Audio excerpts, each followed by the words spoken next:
It's the Center Fantasy Football Podcast. Welcome to the party, pal! Yes! Yes! Yes, this is my favorite part of the game. Analyzing all of the league matchups week to week.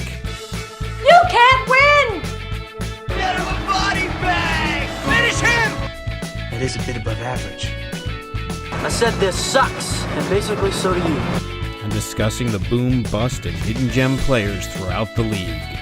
We ain't found shit! What the hell is Brett Favre doing here? I'm in town to play the Dolphins, you dumbass. Dan Marino should die of gonorrhea and rot in hell. Laces out. Touchdown! And here's your host, Allow myself to introduce myself. David Harbatkin. Hello and welcome to the Center Fantasy Football Podcast for Week 7 of Season 7. Wow, we're past the halfway point. I'm your host, David Harbatkin, joined by the Commissioner of the Hackettstown Hagglers, Mr. Gay Zaleski. What's up, people? Fuck you, Kenny Galladay. Nice try. Manny will be joining us later. Actually, he'll be our interview for the week. We've decided to be lazy and just interview him. And then he'll probably join us for the final segment of the show where we predict next week's games. But in the meantime, we're going to go over last week's games, of which there were some exciting ones. And where do you think we should start? Well, let's go over the least exciting one, the blowout of the week. Let's go over Hackettstown's finest, smearing the Monkeys, who for some reason gave away their whole roster, and now they're starting to regret that, I think. Yeah, I don't understand what happened there. I mean, now granted, Cooper Kupp did not have that great a week where he was traded, but still, like, what? I don't understand what he did there. He imported Dr. Hockey's injuries by getting a tight end who's now apparently out. Is it the season? Well, he's a torn Achilles. That doesn't sound too good.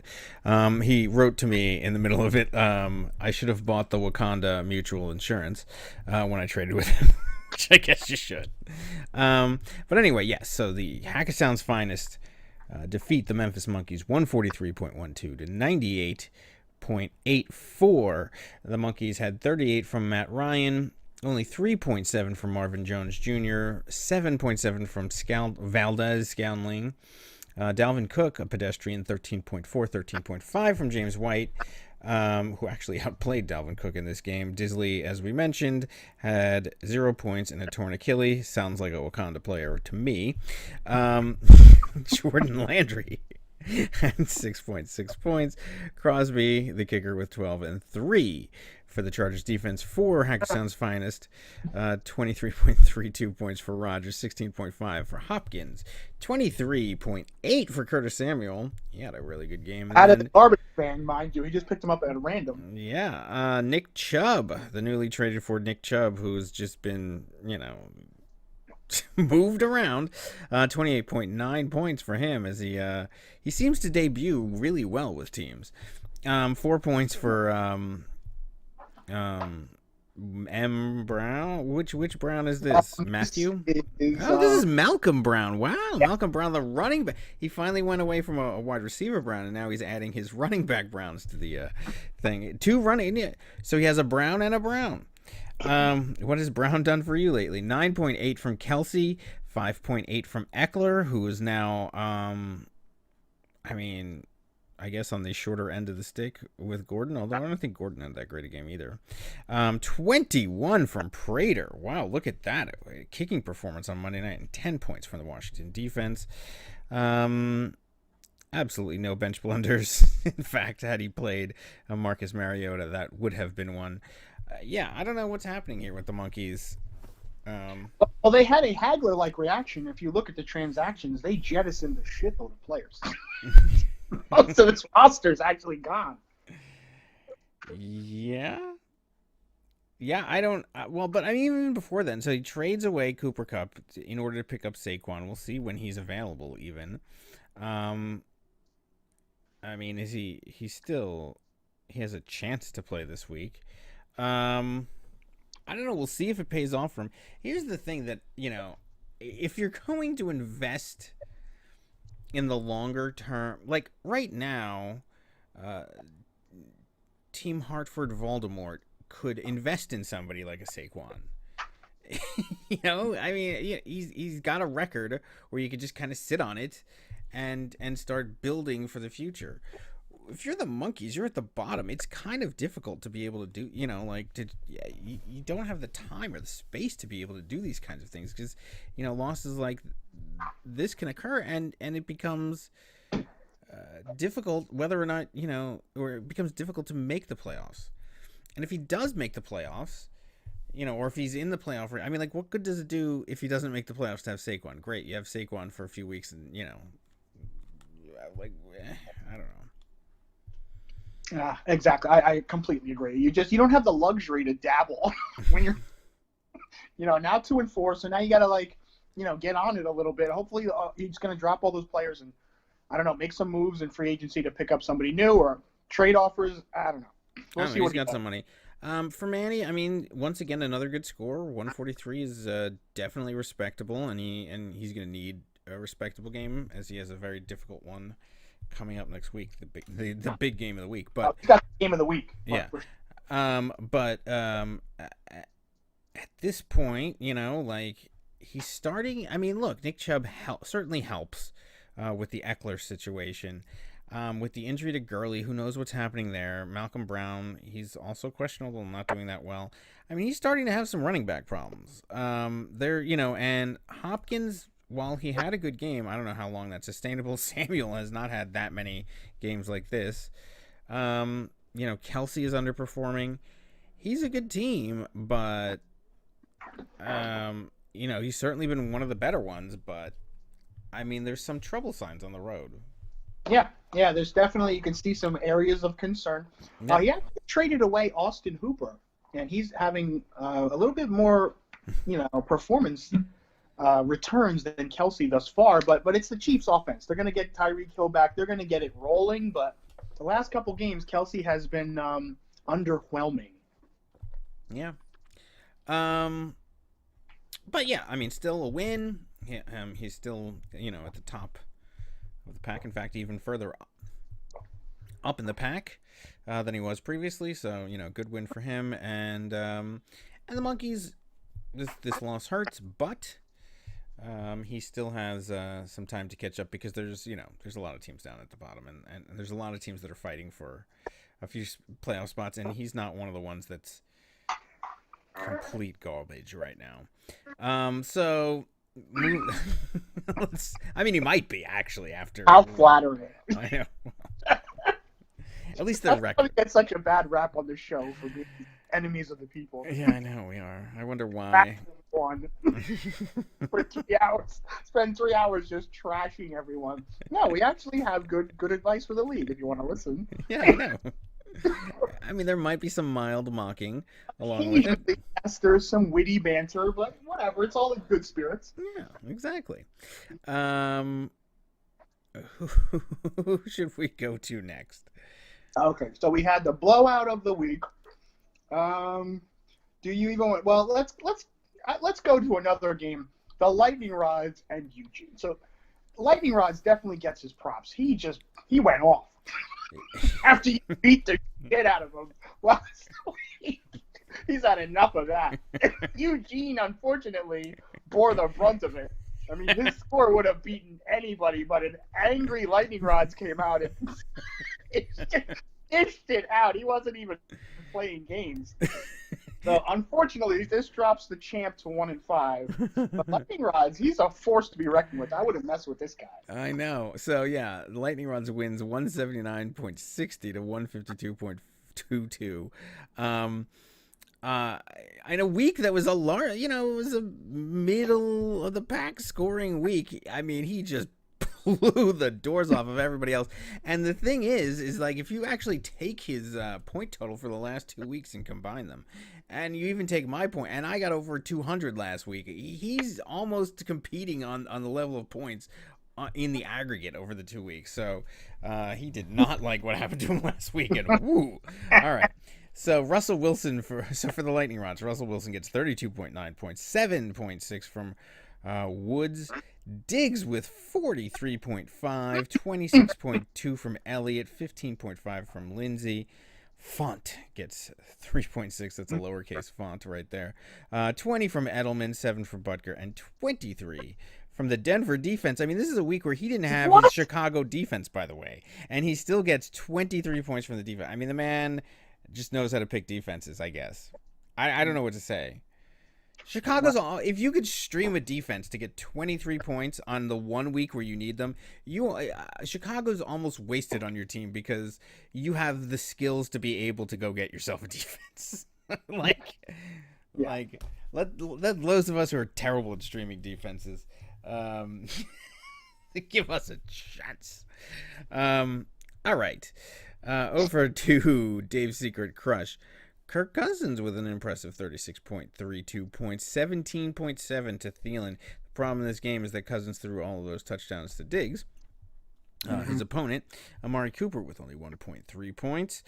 Chris Carson with 25.9. 18.2 from Miles Sanders. Look at that. 10.7 from Witten. 25.10 from Godwin. Thank Godwin, he played Godwin. 8 from Myers and 9 from Minnesota. On the bench, he did leave Mike Evans with 20 points. And had he played those 20 points instead of Amari Cooper, he still would have lost. But it would have been closer. Yeah, I mean, what do you say? I mean, this is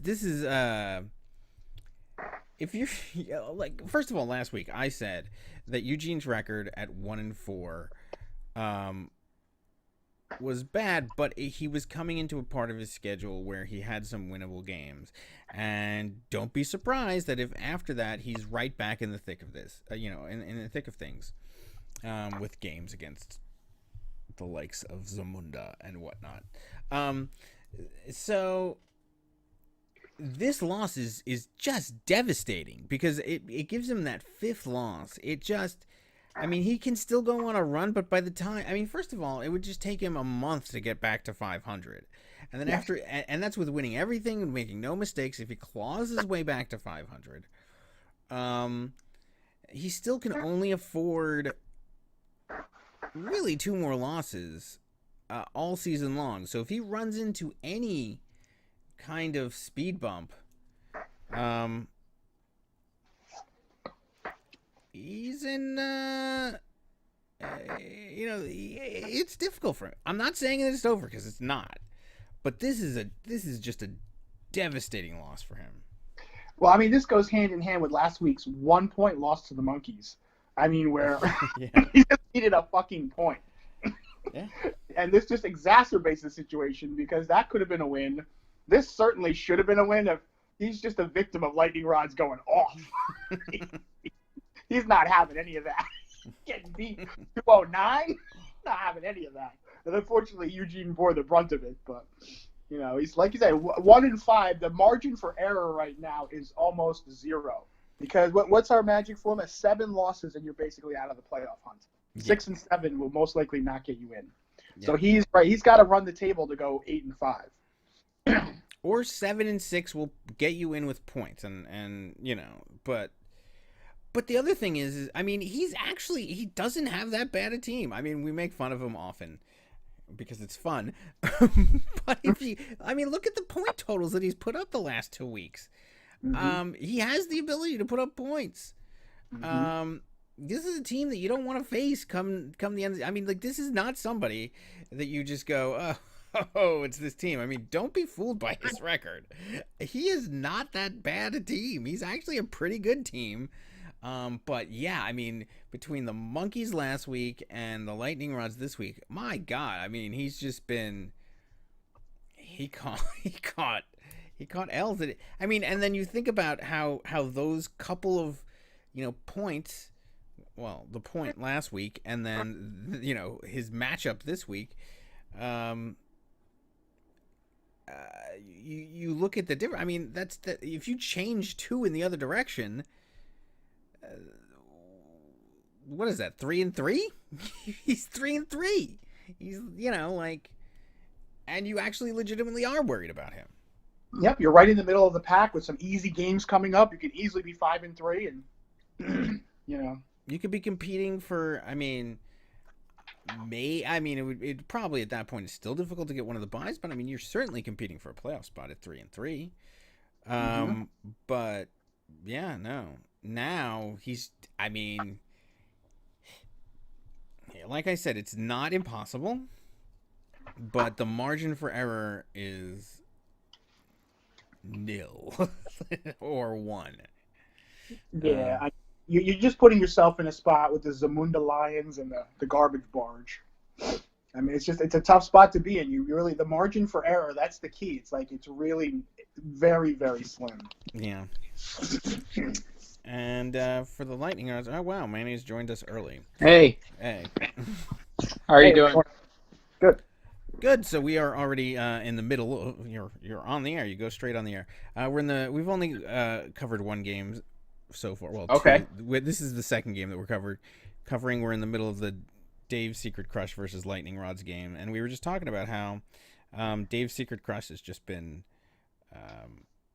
kind of snake bitten the last couple weeks, because I mean his record is 1-5, but it doesn't necessarily reflect how the team has performed.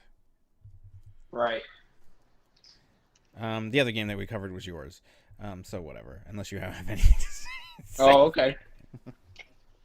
Yeah, we already went over your blowout of the Monkeys. There's not much to say. It's pretty straightforward. Yeah. All right. Well, since you're back on, let's you could pick the next game that you want to do, other than those. All right. Let's go over the Hagglers game. Okay, let's go over the Hagglers. Well, this is All actually right. an interesting game. Yeah, very interesting game until the very last second, actually. Yeah, I mean, I did not watch the Monday night game. This is part of the luxury of not having to play in it, is that you could just kind of sleep through it. But I did know that this was going to be close. So you finished on Sunday night, if I'm correct, right? I was done on Sunday night, yep. Right, and how many he needed? He was at Nick and Jamie. 108. It's like 120 to 108. Right, so they needed 21 points from Galladay. He ended up with 17.10.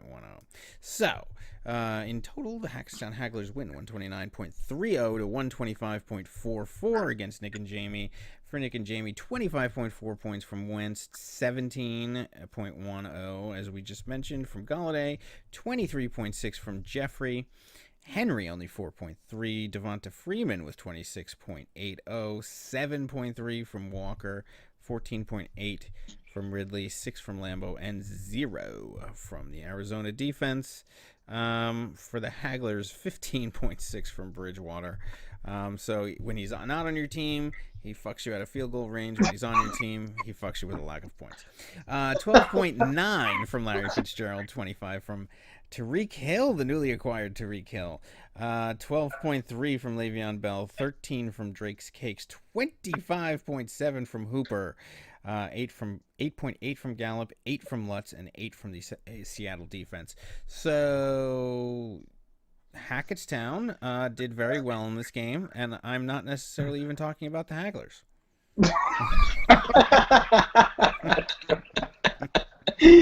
Yeah. I mean, so we had a deal going. We had Chubb and Evan Ingram for the Giants, who was out with an injury, went out. And we imported Hill, Hooper, and Gallup. Gallup was a little concerning with his stone hands, as Manny chuckled afterward. He's like, ha, ha, ha, ha. Good luck with that guy. But Hooper and Hill more than made up for it, so I was very pleased with that. Yes. Yeah, Chubb was good for me, and he got me a win too. So I think it helped both of us out. Mm-hmm. Yeah. There are some, I was saying this the other day, there are some trades that just fill a need that each team has, and it's not, I know some people want all trades to, be viewed as winners and losers, but in some cases, they help out both teams. They can, and this certainly could be a circumstance like that. I was given a trade offer this morning that wouldn't have been that. What was the trade offer? think it was Michael Thomas and Adrian Peterson, who I flushed down the toilet. You picked out of the toilet and then reflushed down the toilet, and then was re-picked out of the toilet to try to be delivered to me in exchange for McCaffrey. Ooh, ooh, Jesus Christ! Yeah. Wow. So I mean, like, I didn't want to just reject it. I wanted to give him the courtesy of having an equally fair trade. So I countered for Michael Thomas for Swaim. He then countered Justin Tucker, the kicker, for McCaffrey, and then I countered the Dallas defense for Thomas, and I think that's where the negotiations ended. You guys need to stop wasting your time. I was waiting for a hearing. It was fine.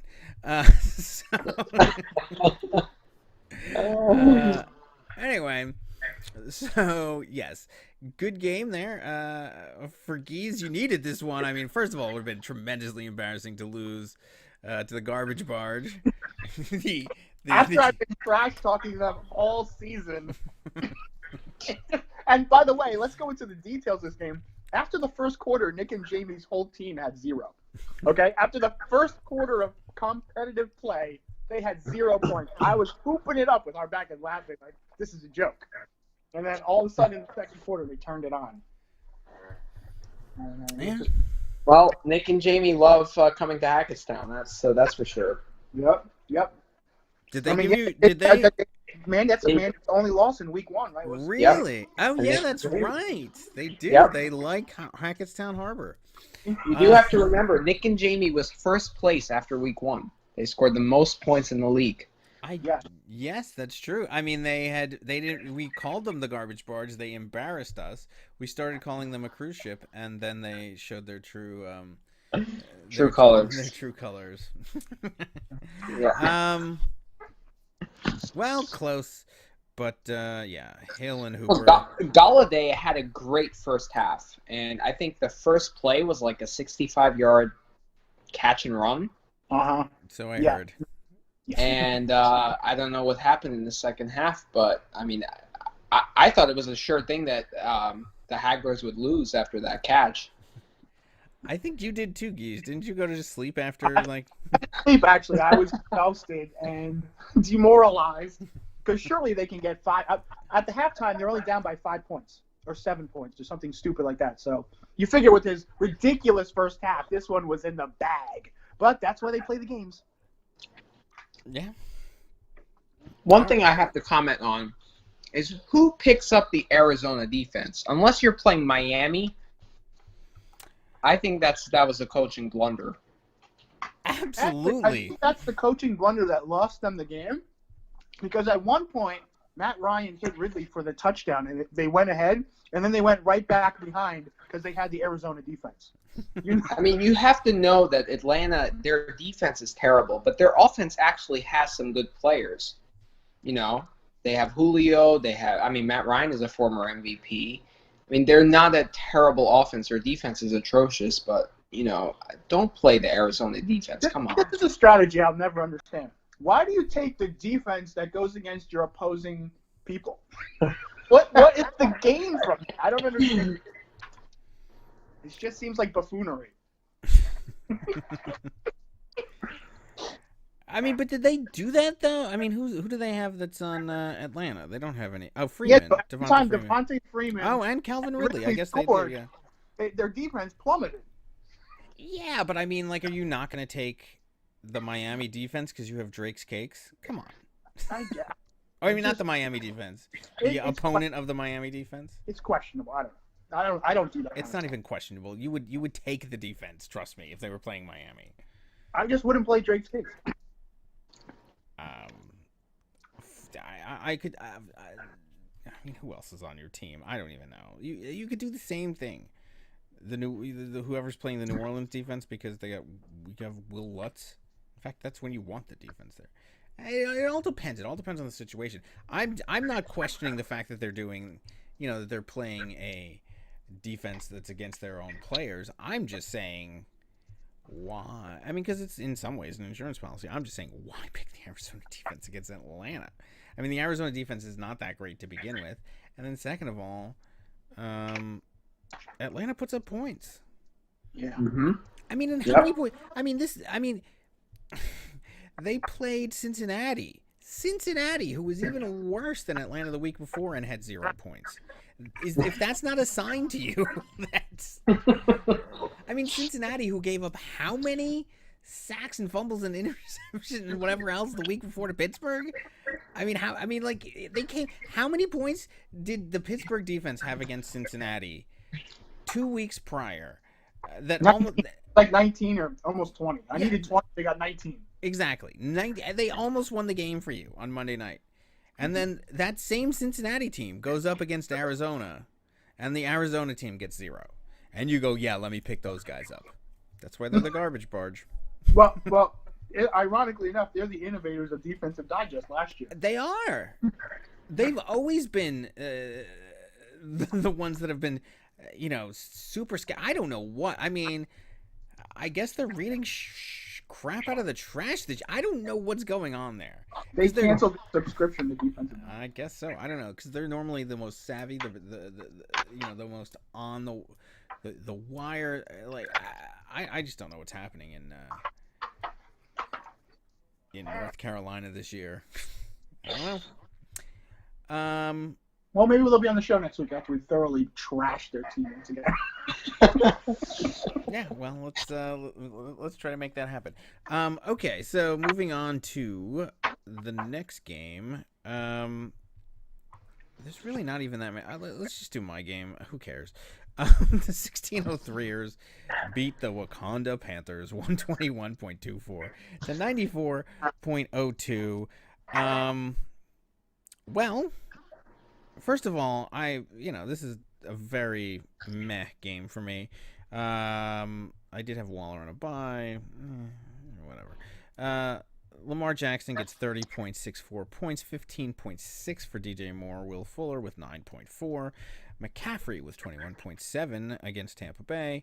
14.1 from Kerryon Johnson. 1.5 from Swaim. Breda with 10.3. Swaim, who is available, by the way. Breda... 10.3 points, 15 from Sly, and only 3 from the Dallas defense against the Jets. For Wakanda, out of the team that they were able to field, and once again their bench has 0 other than Andy Dalton, so he decided to go with Minshew, and they made Minshew meet of him. 5.6 points from him. Not only did he have an injury during once he picked him up, I feel like there was some kind of hip injury that happened, and then of course he traded away Disley, who he's lucky because that would have been his next injury. Cooper Kupp comes to the team and only gets 5.7, 3.4 from I don't know which Deontay Johnson on this there. Mark Ingram got 15.4 points. Okay, that's respectable. 13.3 from Sony Michel, which happened on Thursday night. 9.2 from Greg Olsen. 4.4 from Pringles. Once you pop, I guess you can't stop.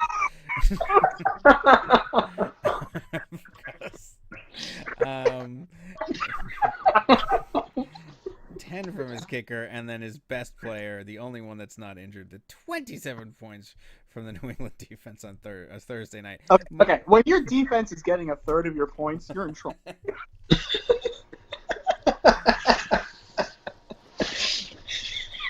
I mean,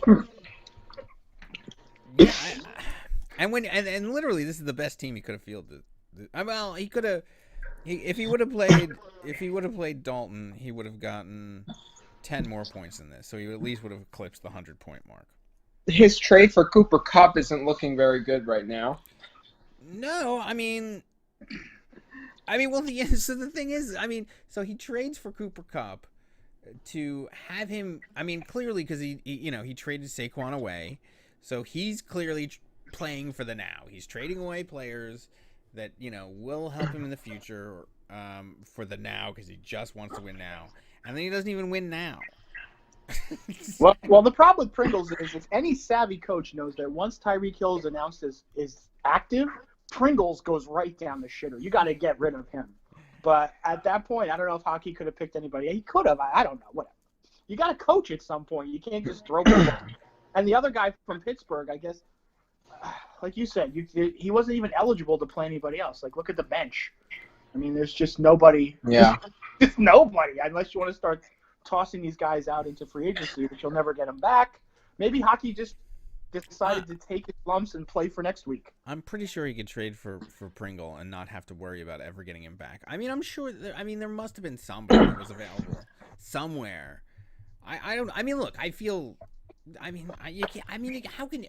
You can't criticize Hockey in this point because it's just. I mean, I guess he's just snake bit. I mean, Minshew the week before, Minshew threw 25 points, 20, 21, and 18, and 22. This week he throws 5 once Hockey picks him up. I mean, Cooper Kupp, look at his numbers. Cooper Kupp, 11, 17, 33, 26, 26, and then he comes to Hockey's team, 5. I mean, what do you say? Players just don't want to play for Wakanda. Look, by the time he gets everybody back, he's going to be well out of the playoffs, so he's going to be a beastly spoiler. He will be, but I mean, I've never seen anything like this. I mean, this is crazy. I mean, I guess the players are just terrified to play on this team. They're too afraid to catch the ball. I don't know. They're like, they see what happened to everybody else. They're like, oh no, I'm gonna die. Yeah. I think if you replay our week 2 podcast when we were analyzing the teams, we said Wakanda has by far and away the best team in the league. They did. Which was crazy. I mean, their bench is phenomenal. More appealing than their starting lineup. Yeah, it's phenomenal. Yeah. I mean, Saquon's gone now, but I mean, their bench was phenomenal. But I mean, how snake bit can you be for a season? Where not only does everybody get injured. I mean, I think this might be the first week where none of his players have been injured mid-game. but everybody has their worst week. I mean, Cooper Kupp has his worst week. I mean, this guy has been getting near 30 points every week. Minshew Magic. He's been fantastic.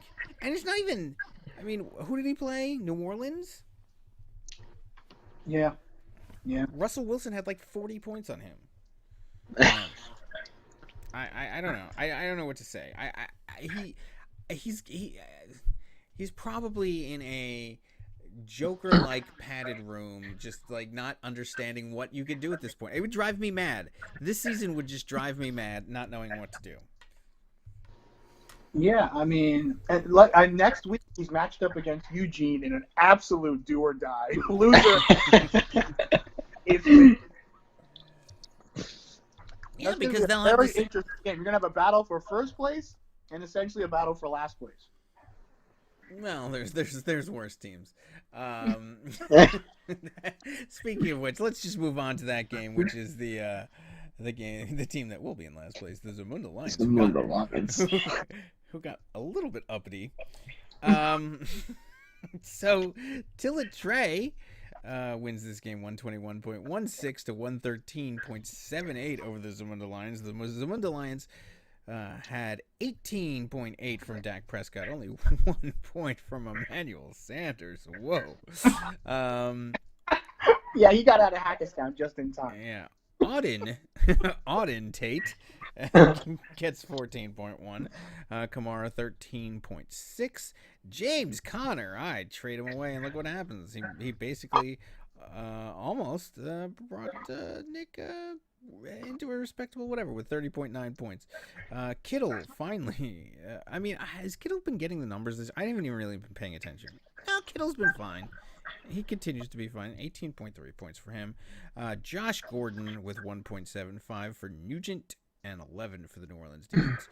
For Tillett, 22.96 for Brady on Thursday night. 18.8 from Julio Jones. 12.2 from one of the Williams over at the Chargers. Mike Williams, I think it is. 28.2 from David Johnson. 17.8 from Fournette. He actually has a very good running back core. Garrett Everett, the tight end from the Rams, gets 2.9, 7.3 from Chark, 1 from Zerline, and 10 from the San Francisco defense. So, Yeah, Connor almost brought the Zamunda Lions back. He's now questionable again, which I was like, I looked at, because Nick like texted something like, I might actually win this game or something, and then I looked it up, and he was getting closer. He ended up not, and I think Connor went down with a quad injury, because I was like questioning myself. Oh, did I make the wrong move? Why did I trade him if he's going to do that? And then I saw the quad injury, and I'm like, oh yeah, that's why. He was constantly making me nervous that he was going to get injured. So, I mean, good for Zamunda for making it a game, giving the fans, something to pay for. But Tillett Trey continues to be, definitely one of the contender teams. While the pretenders, the pretender conference is locked up by the Zamunda Lions. Well, Zamunda has a stranglehold on last place. It's going to be hard to rip that out of his hands. Yes. So going back to Emmanuel Sanders, he had 28 points when I traded Nick. In the next 4 games, he's amassed 21. Maybe you got to stop. Yeah. I mean, also to think, just what Nick's team would be like if he didn't make these, any trades. I certainly don't think he'd be in last place. I mean, Hackettstown just gets players and deals them right away, right to somebody else. Like, we don't have time to wait for a guy to get 1 point a game for the next 4 games. Absolutely not. You get 1 point, you're out of here. So, some of these should be red flags for Nick Saveri. He's got to move these players out of here. Well, and the thing is, I mean, his ability to draft play. I mean, he picked up Phillip Rivers after you dropped him. I don't know. Picked up O.J. Howard. He still has got Gronk sitting on his bench. It's not happening, man. It's not happening. What I mean, look. The guy works for Fox now. Brady won't lure Gronk out of retirement is the headline. Brady said Rob Gronkowski is the only person who can decide whether he returns. Yeah, he's a Fox Studio analyst. I mean, why not? He's looking a lot like Dr. Hockey. He's going to be a hell of a spoiler in 4 or 5 weeks. Yeah, I know. Why don't you even... I know, you need wins now. Why are you holding on to Gronk? I mean, if he happens to go to somebody else, then he happened to go to somebody else. I mean, it's almost like he's chasing the, ha-ha, I knew it. Like, great, you're still in last place. Like why not hire Terry Bradshaw and Phil Simms and Strahan? Yeah, Strahan's still available. like, what are you doing, man? Yeah, offer Tillett Trey a trade for Antonio Brown. Yeah, why not? Add Antonio Brown. I saw there were pictures of him working out. I think somebody posted somewhere. I hope his playing status is cleared up in the next few weeks. There you go. Yeah, go get these guys. In the meantime, you're gonna be. I mean, like, there has to be some point where you play for the now. There are the teams that can play for the later. You don't have that luxury when you are 1-5. You just don't. There's no rebuilding in fantasy football. It doesn't exist. It's a win now only. But if you are undefeated at this point and you want to take a chance on a Saquon, which may hurt you like this week or maybe for 2 weeks or whatever, you have the buffer to be able to do that if you want to build for the playoffs and have like a beatdown team. But if you're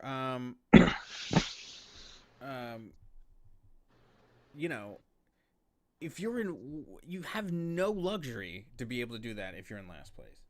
You just got to stop. You need the players that are going to play now. Stream week to week. I don't care, but there is no excuse to have Rob Gronkowski on your team. Yeah, you just got to, that's a questionable move. Another thing is, why is Mike Nugent your kicker? I mean, come on. He misses every 30-yard field goal. That guy. Does he? I don't even know. I'm not even questioning the kicker at this point. I watched the Thursday night game, and he's terrible. I mean, even the field goals that he makes, he barely makes. I mean, it's terrible. I mean, he might cost the Patriots the Super Bowl this year because that's fantastic. A big downgrade from Gostowski. That would be fantastic. I mean, who else does he have on the? I mean, O.J. Howard is taking up a bench spot on this team. You have Kittle. Why is O.J. Howard taking up a bench spot when your wide receiver 1 is getting 1 point? I don't know. I don't get it. And then you got to look at another thing. These teams, like the Memphis Monkeys, why are you sitting on $201 free agent dollars? I know. And then Zaveri, 177. I mean, this is money that needs to be spent now. Okay. I mean, like, again, you don't have the luxury. You're 1-5. Your bench has people like Rob Gronkowski on it. Why are you sitting on $177, man? Spend some money, get somebody. Yeah, where do you think? What do you think is going to be available that's going to save your season for that whooping $100, that crisp, shiny $100 bill at Thanksgiving when you're eating turkey and you're at home because you have no chance at the playoffs at that point? I mean, you are on the brink. You are on the brink right now. You are, Zamunda 1-5. Look, unlike Eugene, who I think actually still has a good team and perhaps can make a run, but I mean, the loss last week pretty much makes it just because of record makes it almost impossible, but still doesn't speak to the quality of the team. Zamunda just looks terrible, and they're 1-5. I believe their next 2 matchups against the Hagglers and then against the 1603ers. They could be out by Halloween. Right, because 7 losses as well. Oh my goodness, I didn't even realize that. Nick Saveri has some really tough games coming up. You got to make some moves. You can't just, I don't know. I mean, by all means, keep Gronk. I'm playing you in 2 weeks. Play Gronkowski against me. I don't care. I'm just saying. Please do. In fact, I was pissed that Cooper Kupp had to come this week because I was like, oh no. But then I saw what he did and I was like, oh, it's fine. But nonetheless, I don't know. Or maybe just because it's not like, it's not like you have a rebuilding year. We redraft next year. I mean, yes, you're playing for $5 a game, so keep going. Try to win some games. I don't know what to say. I mean, but while you still have an opportunity to at least try to make a playoff run, try to make a play. Do whatever you can. Throw out all the stops. Spend $178 tonight. Go hog wild. Get yourself a DVD player, a Blu-ray, whatever you need, a Blu-ray player. I don't care. Just you need something. $178 on who though? I don't know, but Gordon is not going to cut it. I mean, who? I don't know. Lazard? I don't care. Just get somebody. I don't know. Who are the number 1 available wide receivers in this league?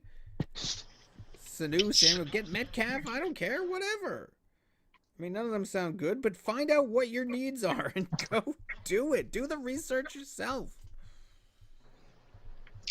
I mean, if you have Rob Gronkowski on your bench, you might as well have Jerry Rice, too. I know. Montana to Rice, I hear it's a great fantasy combo. Oh, Jesus. All right, so is that all the games? Oh, no, there's one more game. I forgot. There's the one game with one of the teams that we're not allowed to talk about.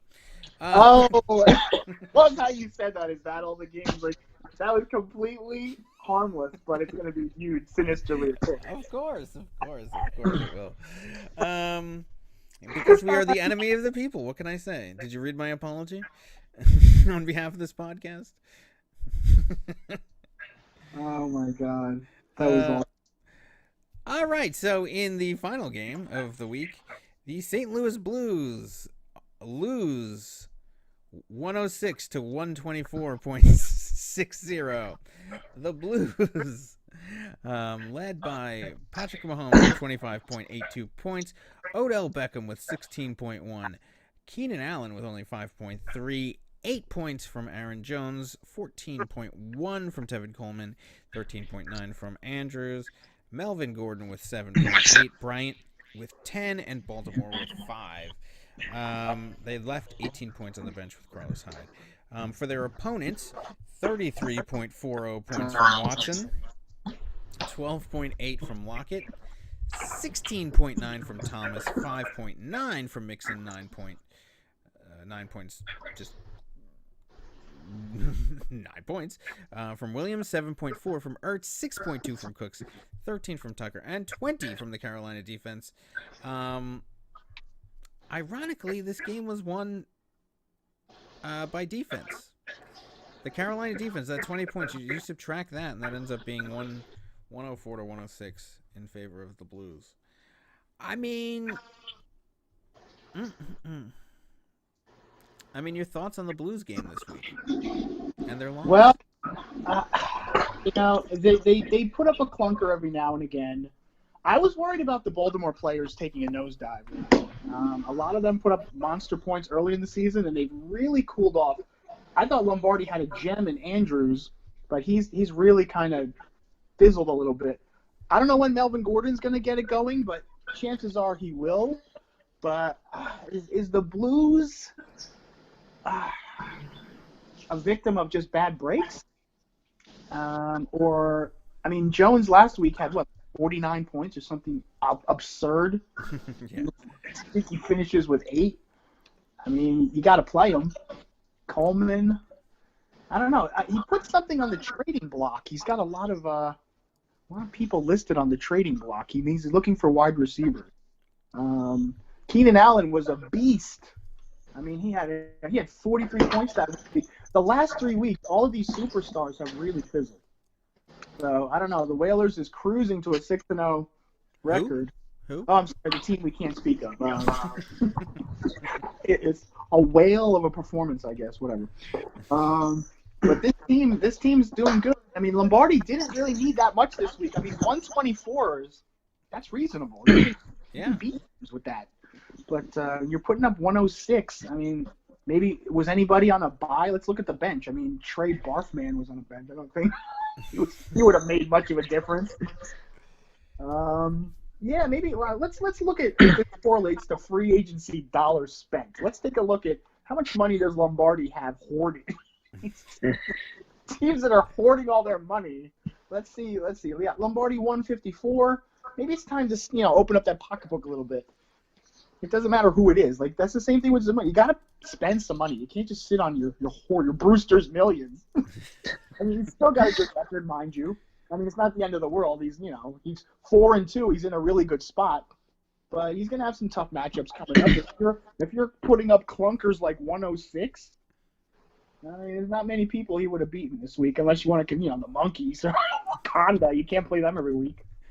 Yeah, but the thing is he did get off to a fantastic start. Then last week was the first L, and now he take two L's in a row after a 4-0 start. So it's one of those things where he really has to try to right the ship soon before. There's teams that are really bad, so I don't think he's gonna have to worry about not necessarily making. I think he'll make the playoffs. I think that's, but he did drop a bunch of points right now, so places, so he needs to be cognizant of that, and next week's matchup is against Tilla Trey. Both of those teams will be 4-2. That'll be a very interesting game as well. We got a lot of interesting matchups. Yeah, but he's finally dragged down. I've said for a while, I thought that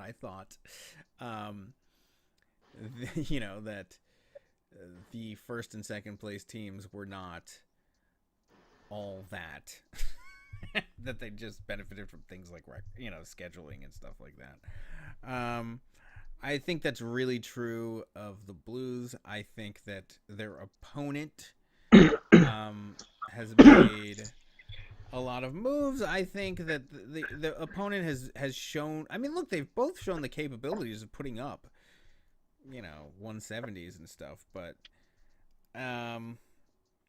I don't know. It's one of these things that these teams, they sometimes catch a good week here and there, but I mean, this is about what their scores have been. You know? Yep. I have to say, I'm extremely excited to play the team that we can't talk about next week. You can't even talk about your opponent. That's Yeah, I mean, well, they are. I've we'll certainly get that in the later part of the program. But yeah, I mean, it sets up a huge. It's one of the real first. I mean, this was certainly a test. It was a test for both of these teams to see which one would emerge, and now we've seen which one has definitely emerged. There's another test coming next week. I mean, there's no more of an easy schedule. I mean, it seems like finally some teams that are able to win will be facing him, and if this team can. I mean, we'll talk about it more in the next segment of the podcast, but he's catching some other breaks. One of my better receivers is going to be on a bye week, so yeah. It's I do remember looking at that too, but yeah, we'll talk about that later on. But as far as this game goes, I mean, it was a close game. Kind of disappointing scores there. There seems to be some weakness at running back for Team Voldemort. Whereas the running backs, I mean, look, Gordon should get going. Coleman is fine. I mean, he's uninjured if he is. Mahomes has been average. Beckham got finally back on track. I mean, there are still pieces that the Blues can do well with, and their opponent still has some decent pieces too. It's nothing that lights your hair on fire, but this is. But I mean, you can't. I mean, you look at the record. I mean, what are you going to say? Yeah, exactly. What are you going to do? But it does mean that they could potentially be vulnerable. But I mean, the thing is that this is a team that, if given the bye, will be able to maximize, the time off to plot. I mean, because they do have they've shown their ability to week in and week out do exactly what they need to win. If it needs to be a high scoring game, they play a high scoring game. If it's a low scoring game, they don't expend any extra energy on it. So, but win's a win, and they got one here. So, good for them. Yeah. Yep. All right. So that's going to do it for the first half of the show, I guess. Right now, well, not the first half, the first third. Right now, we're going to take a quick break. Hear from our sponsor, and we'll be back on the other side with our coaches interview for the week. So stay tuned, everybody. We'll be right back.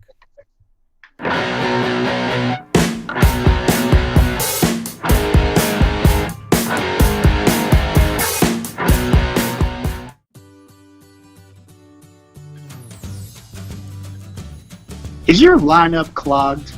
Are your running backs getting stuffed? Your receivers getting jammed up? Does your quarterback stink like shit, but just can't seem to get any movement? With Hagler Toilets, you'll get a smooth flush every time. Don't like your quarterback? Flush him. Don't like your wide receivers? Flush them. Don't like your backup tight end? Hell, flush them. Even if you do like the players, flush them anyway. With Hagler Toilets, we make dumping fun. So pick one up today, and you can achieve a full release by the afternoon. Hagler Toilets. Stop giving a shit when your players are crap.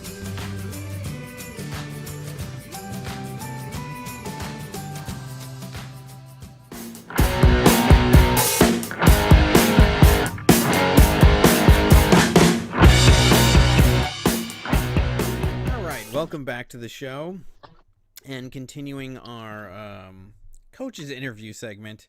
There's no reason why we should be excluded from it, so you can put us on the hot seat and learn a little bit about how we coach and everything else that we're thinking. So this week, the first one to step up to the plate to be our interviewee is the coach of the Hackettstown's finest, Mr. Manny Friedman. Thank you for interviewing me. I appreciate it. No problem. I guess the first, let me ask you a question that Manny would ask, if man. So, who are you looking to trade?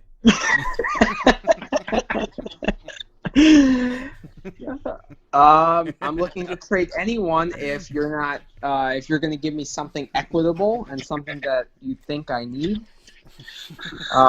But everyone is on the trading block if I feel like it can make a good impact to my team going forward.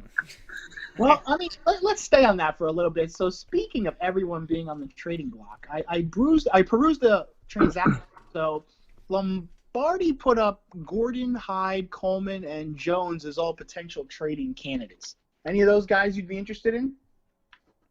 Aaron Jones, if he puts up 47 points like he did against me a couple of weeks ago. No, not that Jones. He's got Ronald Rojoke. No, those guys, no.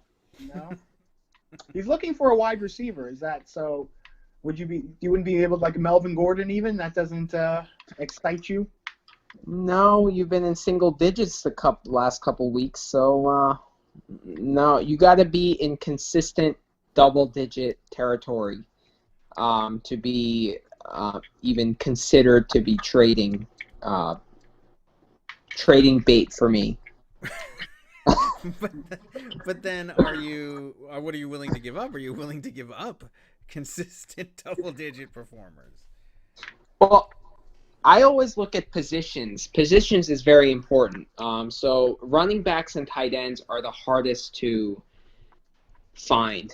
So receivers, you can easily find a good one on the trade waiver wire. So if you're going to trade me, a receiver, if you're going to trade me a running back or a tight end, then I'm willing to give up a little bit more because they're harder to find. Gotcha. So I think that's very important to consider. So when I was talking with Eugene, about trading a tight end, he needed a tight end at the time. So, either Kelsey or Hooper. I was looking to get two good receivers because it's harder to find a good tight end than a good receiver. So that's very important to me. And then going back to the auction, what was your philosophy going? So is this your first auction? I mean, I know you've played fantasy football before this league, but has it all been drafts, or was this your first auction? I've done snakes in the past, so this is my first auction. And so first of all, what was your impression of it? And second of all, what was your strategy? I liked it much more than a snake draft. I think auctions, you can strategize way more. You have an opportunity to get any player. So I think it was much more fun, to be honest with you. Were you happy who you walked away with? Was there anybody that you were just like, I missed that guy? I wasn't really thinking like that. I was more looking at people who I didn't really have a full game plan in mind. I just didn't want to spend too much money on anyone because it was my first auction. I was kind of afraid to overpay for someone. I mean, doing it now, I probably would pay more for someone like McCaffrey. I regret not getting him. You weren't going to. If I did it now, I probably would go up to $95, $100 for McCaffrey. Yeah, I'd go up to 186. So. But I was looking to get, explosive. I was looking for explosive players. Tyreek Hill, Kelsey. I was looking a lot at the Kansas City offense because of how explosive they are. And always, quarterbacks, kickers, defense. I mean, I was looking to kind of push that on to later. But I didn't really have a full game plan in mind, to be honest with you. I was just looking to get good, explosive pieces for reasonable prices. And as far as your seasons go, I mean, you already have a phenomenal record. I find which I think is really impressive, because I think when a lot of people come into the Center League, they don't really understand how insanely competitive all of us are. It's almost like they come from, other fantasy leagues where they may dominate, where they may not, where they're good or whatever. But then they come in here and they don't. It's like coming from the minors or college football into the NFL. Like, this is. We're talking about people that have been competing, since 1997. So 22 years of competition. Now, not everybody has been in every competition, but the overall competitiveness amongst of the organization has been going on for 22 years, and so I like, how do you find the competition level compared to other? I mean, I know you have like a great record, so I mean, like right now it probably seems really great, but well, I absolutely love it, to be honest with you, and I have to thank Gay Zalewski for inviting me to this league. Yep. It's been great because I'm very competitive myself, and we had a player who dropped out, LeVar Minor, and he'd kind of been okay, but there were some grumblings and dissatisfactions with various parts of the league, and we were looking for a team, and I'm like, all right, you know what, Manny would be perfect, and I knew he was ultra competitive, and he hates to lose, so he really ended up being a great fit for our league. And and then Hackettstown's Finest. So the name Hackettstown Finest, I'm sure that comes from. Does it actually come from anything police related, or is it just you think that you're better than Geese? Well, it's actually a term that Geza made up, and we call our kind of drug addict customers Hackettstown's Finest, and it just fits perfectly. They're just complete wastoids. Enforcement, and I like how they just tried to muck rate under the waters. I don't know, just trying to figure out what it is. I know the hagglers, I know that comes from all the people that are coming in to haggle you at the pharmacy. The 1603ers come from the dorm room. And Hackettstown's Finest refers to all the wastoids that come in. So it's actually it's the opposite of what it is. So actually it's it's a mockery. Right. It's the mock finest. And people who have no money, and that's why your symbol is money. Makes total sense now. Exactly. Yeah. It's all. It should just be like a Medicaid card.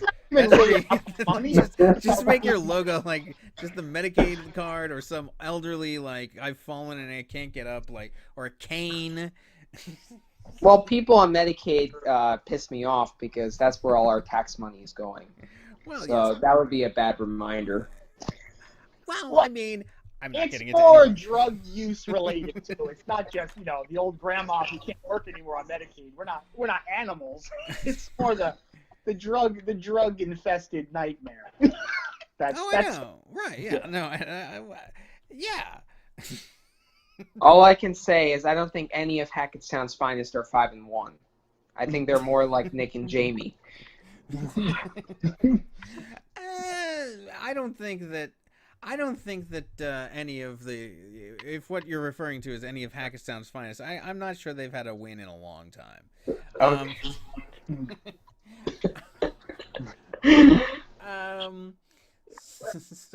whatever. Okay, now that Eckler is kind of on the downswing, now that Melvin Gordon is back, are there concerns at running back that you have going forward?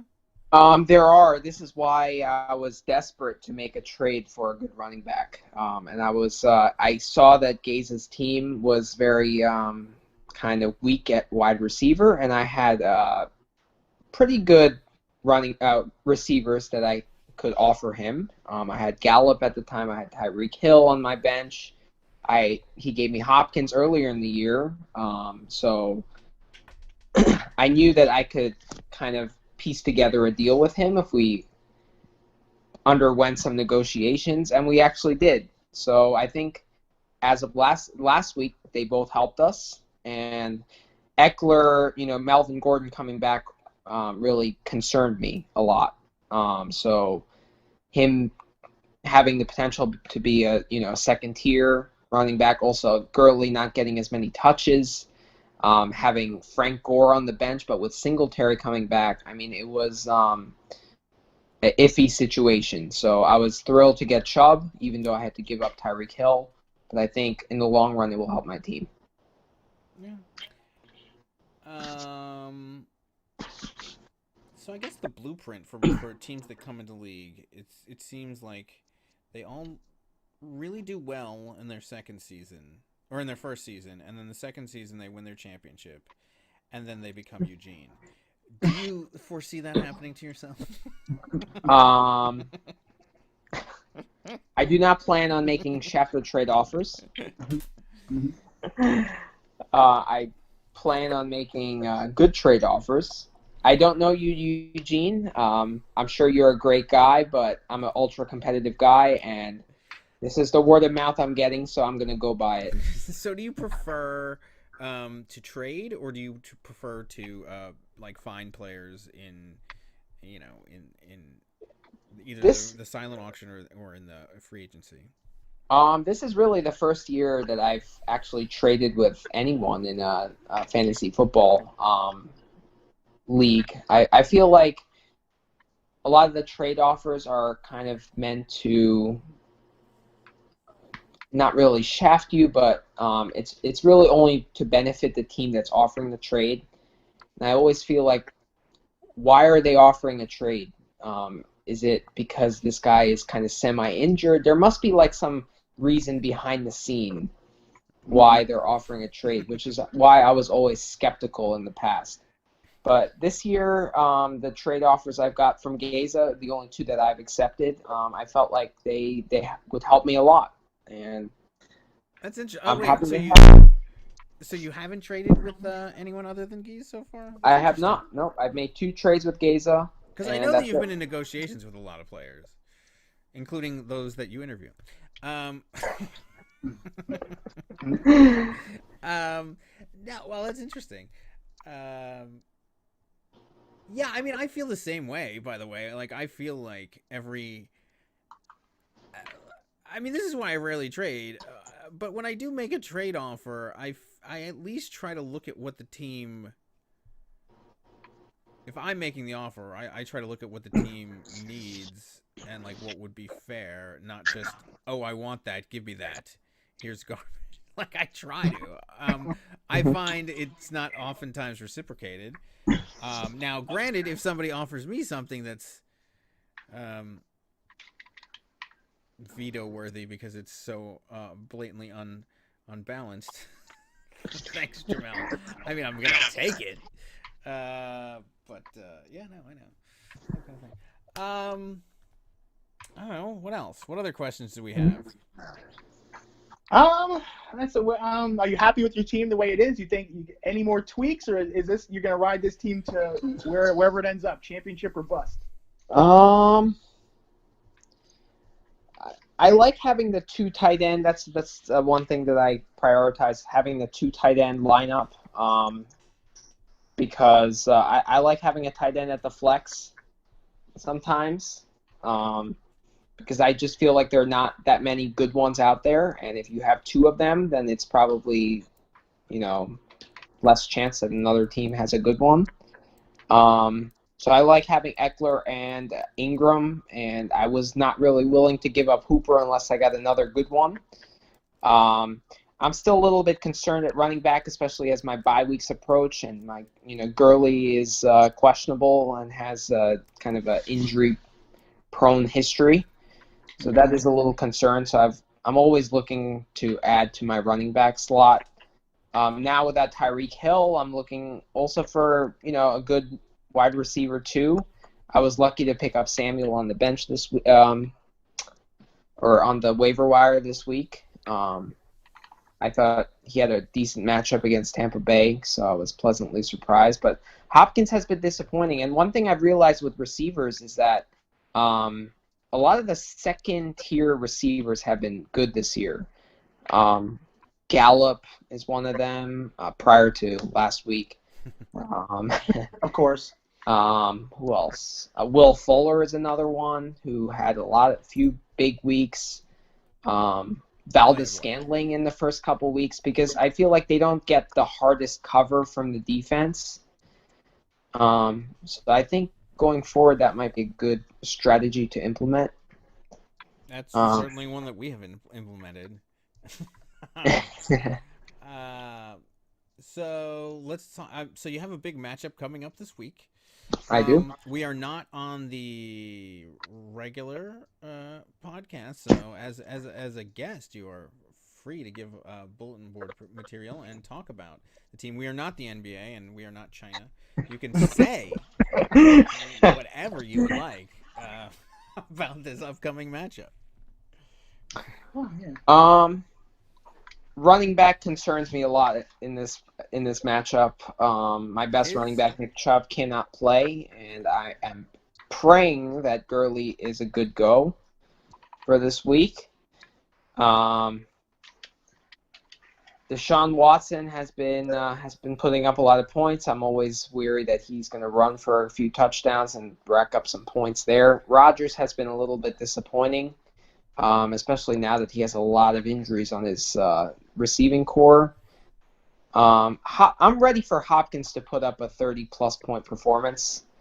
It hasn't been since week 1. He's been very mediocre, to be honest with you.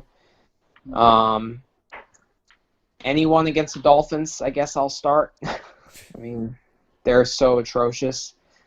So I'm going to look at my Buffalo players, John Brown and Frank Gore. But if Singletary comes back, that might not be a great option. Especially since he has Singletary. Yeah, that's true. That's true. It would be another fortuitous thing that perhaps the Yahoo algorithms just foresaw when they selected this team as their number 1 pick overall. Predicting injuries and return from injuries. That's I know. It's uncanny. It's uncanny. I've also been a little bit disappointed with Kelsey. I think going into the season, he was probably the best tight end out there. But he hasn't really lived up to that this year. So I'm hoping, they've lost 2 games in a row, the Chiefs. I'm hoping for a better offensive performance against a division rival. So if I can start the game off strong on that Thursday night, that would be excellent. Ingram against Arizona, I'm hoping he plays, but he was better when Eli was out there instead of Daniel Jones, so I'm a little bit worried about that. Another 21-point performance from Prater would be nice. The reason why I picked him up I actually paid money for him on the waiver wire because he has the highest percentage of 50-yard field goals converted this year. Oh, wow. So Samuel and Prater were excellent pickups. So, they're free agency savvy. Did you get that from previous fantasy leagues that you were in? I've never won a previous fantasy league, but I think the fact that I'm playing with people who are super competitive actually drives my competitive spirit up. Gotcha. When other people don't care, I don't care as much. So when you're playing Zamunda, is that more like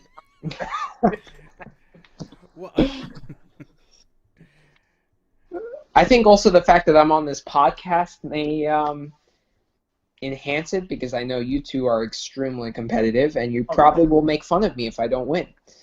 So well, you haven't had to worry about we'll make fun of ourselves. I mean, you should have heard Geese all last season. He was making fun of how horrible his team was. We're not immune from our own criticisms either. Also, by the way, we were the one. I was just looking back at this. Apparently, we were the ones who gave the last place teams their win. I gave Eugene his win. You gave Nick and Jamie his win. I mean, I think Nick and Jamie gave Zamunda their only win, but other than that, I mean, you gave the Monkeys their win, Geese, or one of their 2 wins. I mean, so we're certainly not immune from criticism and that having to eat crow. Absolutely. If I deserve it, feel free to give it to me. We will.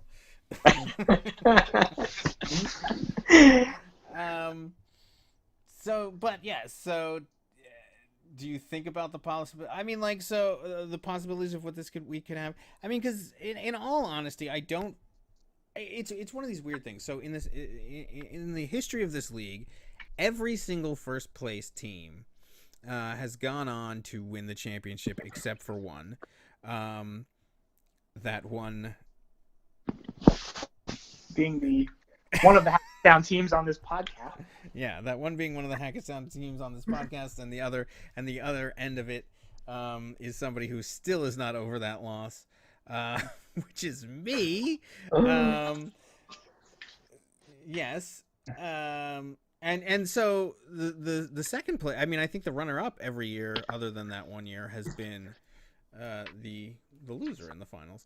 So I mean, it's weird that is the case, but first place in and of itself does not necessarily mean anything other than a bye, but you can still get a bye with the second place team. So how much importance do you put on first place or to win the league? I put very little, to be honest with you. Every other fantasy league I've been in, the first place team hasn't won the league, and I've actually talked to Geza a little bit at work about the home field advantage rule. I thought the team with the better record during the regular season should get like a free 5 points to start the playoff game. I always thought that was good and it would reward you but I didn't know the history of your league, how always the first place team won. But I play every week to win, especially because we get $5 every win we get. My symbol is money for a reason. There you go. But yeah, to win the league, I don't prioritize being in first place. I think if you have a good team, you can win if you finish sixth. And it's a lot about injuries at that time of the year, about playoff positioning, matchups. Describe my whole season. Yeah, I do think the Hagglers still have a chance. Yeah, banana peels. Yeah. No, I think it's possible. It's been proven that it's possible right in my face. But yes, no, I mean, just to give you the history, basically the first place team every year has just been kind of just so dominant that, and whoever, I mean, there have been sixth place teams that have faced them. There's been upsets in the wild card round. But just that combined with the extra week to prepare, because I mean, you're talking about very competitive people, so then they're sitting there. If they have an extra week to prepare, don't even think about the defense. Because if you're in the wild card round, you're just trying to survive. Well, the team that's just sitting there that has nothing better to do but pick up defenses 2 weeks in advance. Go, who are the Dolphins playing in week? They could just move people down. They could do. There's so many little screw you moves that can happen just from having the bye that you don't even think of. You could plan your whole team for 2 weeks in advance, and you're not in a dogfight like other people are, and you could just pick and choose what you want. That it does end up being an advantage in this league. I think maybe perhaps in the other leagues why it's not an advantage is because they don't think of it. It's not all that they think about day and night. What do you think of that home field advantage rule? I think it's. I think it's fine. I think it's something to be proposed next season. I'm all for proposals. Kind of like a home field advantage kind of thing. No, I get it. And be rewarded for having a great regular season. I'm non-committal on it. I'm neither for it nor I'm not opposed to it necessarily. But like all things in the center, it takes a campaign and a Herculean effort to get any bill passed. It's like the Congress of the United States. But certainly we have the balloting period next year. Put it on the ballot. We'll see. But it's an interesting thought. I mean, because that's the other thing. Well, you didn't really get exposed this year because there were no proposals that were put on the ballot. Although I think there might be things for next year. In addition to that, maybe. But yeah, that also gets. It's not only competitive there. It's not that it's competitive, but people are very, very opinionated. So you weren't really exposed to that aspect of it yet. But people are very passionate about what rule changes they want and whatnot, and and some things they like. I mean, but like even the $5 back per game, that was a Herculean effort to get passed. Now everybody loves it now, I think, but also it taught me something tremendously valuable about politics, just regular politics. Because initially the way that it was proposed was that so the league fee used to be $35. And so the way that it was originally proposed was that you would pay $5 each week for a loss. And then that got rejected. People hated that idea. They didn't want to pay for a loss. They thought it was, whatever. So instead what we did was we raised the fee to $65 and then said you get $5 back per win. The math worked out exactly the same. But this time it passed overwhelmingly. The math was exactly the same. I mean, I don't remember. It might have been $30 was the fee at the time. Whatever it was. But we raised. So it just showed me the psychology of, oh, this is the death tax versus the estate tax. Like if you raise. It depends on how you frame it. So this is my advice to you. If you would like that passed, think about.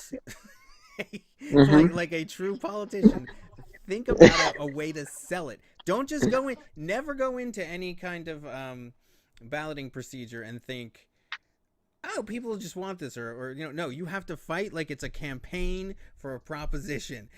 We've had people put stuff on the ballot. Team Voldemort, in fact, did this, I think, after season 1. They proposed things, got it on the ballot, and then voted against it themselves. So, in fact, I think Nick and Jamie do have a rivalry with them, stemming back from year 1, because there was, I forgot exactly. We'll have to have him on the program to talk about this, but in the first year, there was something that he was doing that was undercutting what Nick and Jamie were doing, because Nick and Jamie were like on the waiver wire and everything else, and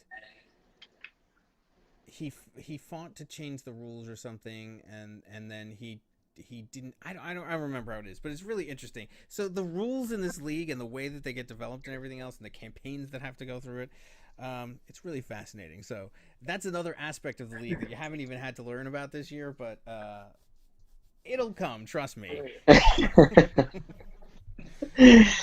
Let alone if anybody ever has to go to center court, which thankfully has not been used in 20 years. I'm hoping to build some rivalries and kind of have Who would you say is your biggest rival right now so far? Oof. Probably that week where I had the closest victory in the center league history against the Zamunda. Well, maybe not. I think this week has the potential to be a rivalry. Yeah, in the making. Yep.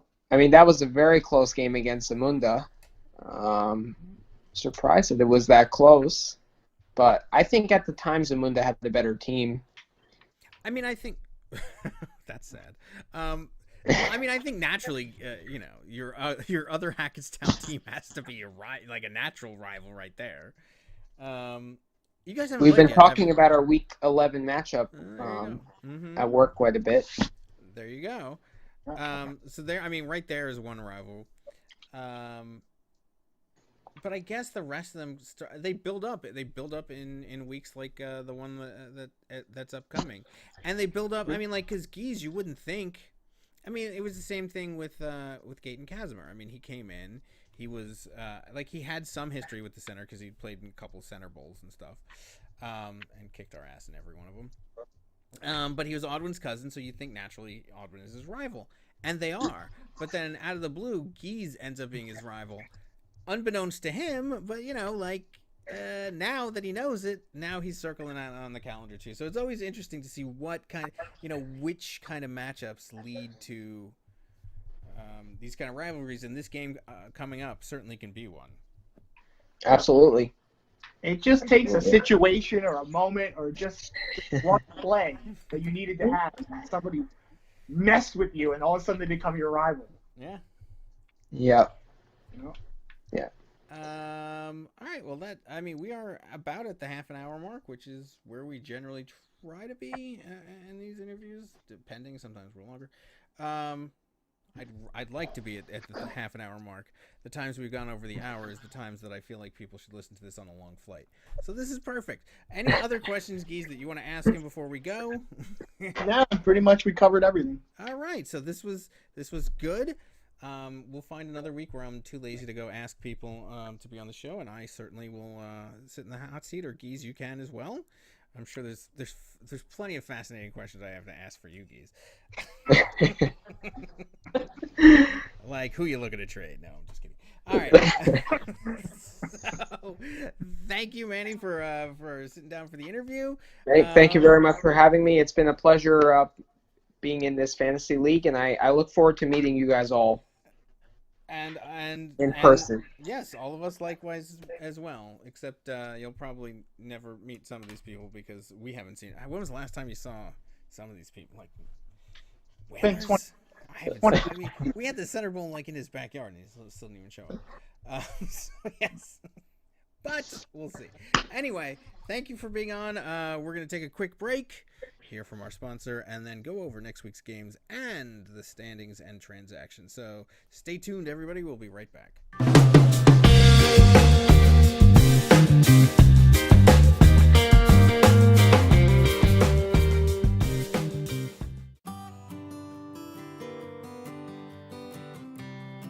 Is your roster packed to the gills with players that in reality aren't worth anything, but you're worried one day might be? Did you hear a radio host or friend talk someone up as a potential sleeper who's been asleep all right on your bench? Have you noticed your hoarding of players that had one good week is preventing you from going out and getting new players that also had one good week? Here at Zaveri's Warehouse, we have plenty of space to store those players that just aren't cutting it for your team, but that you don't want to make available for a real opponent. We even provide loaner players that have been kept in cryo-freeze so they're fresh and ready to make an impact on your team. So stop keeping players on your bench who wouldn't even play themselves and make room for your next big star. Zaveri's Warehouse. There's plenty of space down here at the bottom.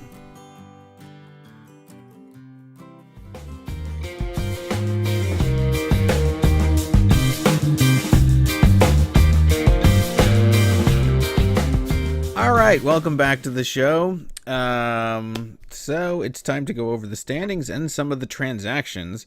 And I know some of us have some opinions on these transactions that took place, especially myself. I don't know. Do we want to do the transactions first, or would we like to go over the standings? Well, let's go over the standings, because that's a little more innocuous for now. So then we can get the critique on the transactions. All right, so quote unquote transactions. Yes, all right. So in second place is Hackettstown's Finest at 5-1 with 809 points, followed by third place with the 1603ers at 4-2 and 397 points. Tillet Trey has 4-2 with 778. The Blues fall all the way down to fifth place at 4-2. So there's 3 4-2 teams there, but they only have 731 points. Then we get into the 3-3 bracket of the Lightning Rods and the Hagglers. The Lightning Rods having more points than the Hagglers there with 824. Yeah, I know. Well, after the point totals that he's been putting up, it does not surprise me. Then we get into the 2 and 4 segment, which is the 8th and 9th seeds. Which is the Wakanda Panthers and the Memphis Monkeys, with the Wakanda Panthers having an 8-point lead between the two of them, 740 to 732. And then we get into the 1 and 5 bracket. So 10, 11, and 12, rounded out 1 and 5. Dave Secret Crush having way more points than the other two, 746. The Garbage Barge, Nick and Jamie with 688, and Zamunda falling in all the way last at 640.44. And of course, the first place team is 6-0 with 788 points. There is a team in first place. There is indeed one.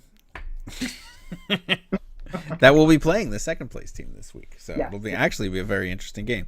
As far as the transactions on the waiver wire, any big names that went there? Let's see. Wow, there's so much that's happened since then. I have to scroll all the way down to look at this. Landry picked up for $23. Wow, look at that. Metcalf for $15. I don't understand the Landry drop, first of all, but I do understand the Landry pickup. I mean, 23 seems high, but whatever. At least he's spending some money. I don't begrudge the teams from doing that. What's interesting to me is that, who at the bottom? I mean, I guess Zamunda is spending some money, and by some money, I mean $4 on Clam Crowder, $2 on Lazard, and $1 on Fairbairn, the kicker. Yes.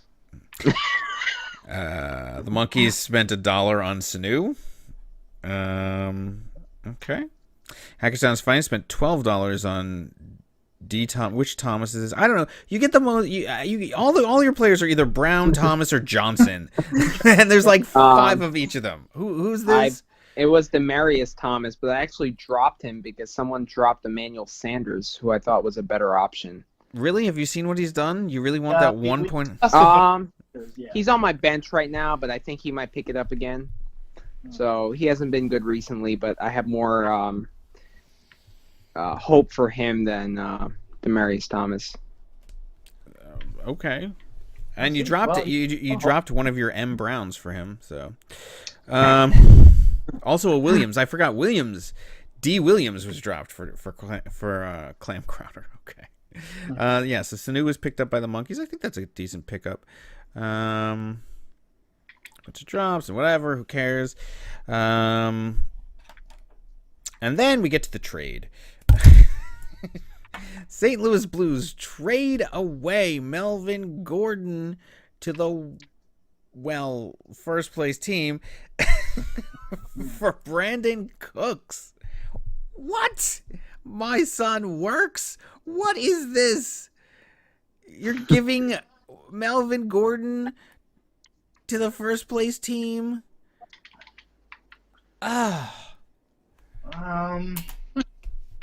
Brandon Cooks, I didn't really do the follow-up, but last time I saw he was in a concussion protocol. I mean, he might be good at that.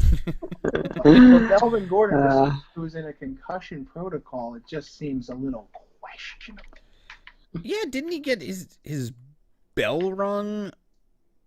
I mean, he got his bell run. He had 6.6 points in the Seattle game. Then he played San Francisco, got only 6.2. I mean, at 13, 20. I mean, this, the guy, 13, he had one game where he had 20 points, 16, and then 5. The only thing I will say is Lombardi did post in the trading block. Those players were up for grabs. That was one of them. And he wanted a wide receiver, which he got. But it leaves us wide open for discussion about the quality. Where is this trading block thing? I need to see it because Melvin Gordon was on the trading. What? Last time. It was in the transactions last time. It's listed as trading block. I gotta find this thing. Because I don't even see where it is. Facebook. Put your crap on Facebook. That's where people look in this league. Nobody looks on. I think you could message people. I don't know. I've done that with you, Manny. You can message people on here. I don't know. Where is I use the phone. I don't know where it is on. Maybe it's literally under. I don't even know where the trading block is. But then again, I don't know how to pause the draft either. Yeah. So whatever. I don't know. Whatever. He's finding all of these new things on here. All right, fine, whatever. So Melvin Gordon was on the trading block for him? In the trading block section, whatever that was, yes. Maybe that just lists players you're interested in trading. That's all the trading I'm block. sure that's what it is. Like, this is who I want to get rid of. That's what it sounds like to me. And he put Melvin Gordon on there. Why? Why is Melvin Gordon on the trading block? And if he is, why is that all you're asking for? I mean, Melvin Gordon, I mean, he didn't have that great a game last week. Yeah, the $60 man may have been a better trading option. Yeah. Melvin Gordon. Oh, I can't even look on. This is just annoying to me. Let's see. Where is it? Okay. Melvin Gordon, who will be starting at running back this week for that new team. So he got 7.8 and 7.8. And now he plays a difficult defense. I don't care. See, this is one of the things that I was talking about yesterday when earlier in the broadcast. When I was saying a few minutes ago is what I mean. Yes, exactly. Right. When I was saying that when you are in first place or second place, when you have a good record like that, there's a lot of sitting on things that you can do. You can sit on a Melvin Gordon and be fine, you know. Look, most people who are competitive and trying to get into first place and whatnot don't just hand the first place team Melvin Gordons for Brandon Cooks. I think that's what we're trying to say. I know. I think we're just questioning the move in general. Maybe the coach will be on our podcast to go over the philosophy behind the move, what he was thinking at the time, and just why. I mean, isn't Lombardi the coach that went on and on and on about tier ones and versus tier? This is why he wouldn't get rid of David Johnson last year when he sucked, because he considered him a tier 1 player and he wouldn't trade him for less than a tier 2 player in his mind, whatever he ranked that as and whatever. Like, you don't consider Melvin Gordon a tier 1 player or not in a better category than Cooks? Also, isn't he the one who laid into you that year that you traded away Le'Veon Bell? Yes, I was all season. Yes, I was. I received some pretty sharp criticisms. Yeah, you were lambasted that year. My question is, when Melvin Gordon wasn't playing this year, early in the year, he was on his bench, and now all of a sudden he's playing and wants to get rid of him. I don't understand that thought process. I don't either. He's been just keeping him there forever just so he could get himself some Brandon Cooks. I mean, that's what that was worth. That whole roster space has been Brandon Cooks. Well, unfortunately, in the BHL, we used to call this the warehouse method. Yes, this is how Harlutz Mineri Groko versus Scottco developed. If you remember. Going all the way back there. So for those who are not familiar, Scott Basic, I think Lombardi was part of his warehouse back then. Like he would basically use what? I think he was actually. Yeah, that's what started it. There was Scottco, where he just used people like him, and I think Mike Leon maybe, and I don't remember who the other ones were. Then there were a couple of independent teams that tried to whatever, and then there was the S-Mart. I remember Sorrow was the S-Mart. Shop Smart S-Mart. And then there was Harlutz Mineri Groko, which was you. Right, we were the champions of good. Right, yes, we were trying to battle evil, because we would use people as warehouse, but we would spread it out. Because so essentially, to explain the whole thing, if you don't remember, or for anybody who's new to this, because we had an auction also in the BHL, which is the Basement Hockey League, and you could, you got what? You got 20 mil, I think it was, right? So something like that. Oh, Manny, we had a basement hockey league. Mm-hmm. And it's the same concept. You got a salary cap and all the other jazz. So you'd be called a warehouse when a team that had no chance to win, all they would do is outbid the other teams in the league for players you wanted, and then trade them to you after the auction. Yeah, because basically you get the players, but you'd have to play with them, because you would play in video games. You physically have to play with these players. So whatever team you had, that was the team you had. And Grossi, what was it, 27 million he paid for Lindros or something? I think it was 30 million was the cap. So he paid 27 million for Lindros. And he didn't give a crap, so he could. Whereas I wanted the player, and it screwed over my season. And you got to keep them. You had a 3-year contract on every player, and you had to keep them for 1 year at that price. Otherwise, you could re-release them into the auction. But anyway, so what happened was that I think we pulled together because we figured if 30 million times like the 5 of us or something would be a huge cap room, and then we would just try to prevent because Scott would try to like warehouse these players. On like Lombardi's team or whatever, like these other losers. He's like, all right, give me those, and he ended up winning. He won the Semi Cup 3 years in a row. But he would do that, and then we just combined our resources, and then we usually stuck it to the LB. Just when here, Nick, here you take this person. Give me this guy. I need this guy for this game.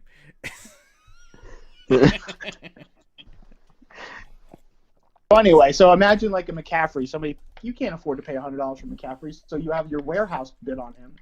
Get him for $100, and then just simply trade him to you. Auctions open. So oh man. Then it becomes a handful of competitive teams, and then teams that are just literally a warehouse. Okay. All They right. only bid on who you tell them to. High as the dollar amount is, you don't care. You get that man, and then you just give him to me after the auction's over. So Lombardi is the warehouse. Currently, yes. I get. Well, it reeks of warehousing.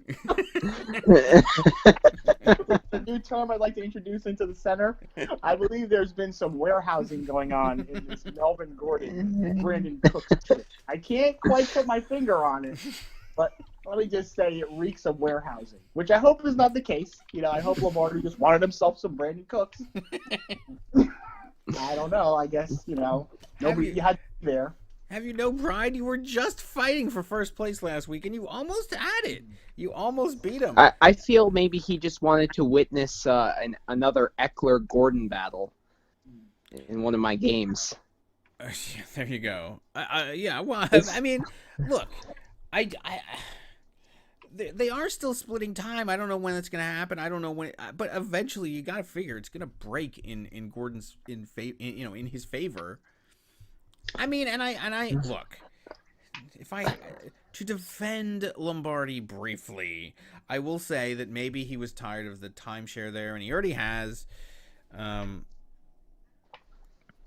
backs, right? Am I correct in that? I mean, he has them. He has Jones, who, by the way, one of the lesser of the, or becoming the lesser of the two, perhaps. I forgot to mention that you picked up Williams, didn't you? That Williams, or whatever, Damian Williams. The guy who I had for one play before he had a concussion. I didn't play him, but I had him on my bench for one play. And then you picked him up, right? Jamal Williams? Whatever, the other guy in Green Bay. You actually had him?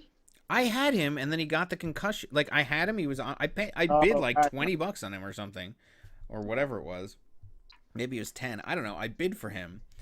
I had him. He played one play, got that concussion, and then I said, "Screw this mess, goodbye," and got rid of him. And then he was gone because he was in the concussion protocol or whatever. He was in the hospital until he said he was Gucci on Twitter, and then now he's all Gucci on your team.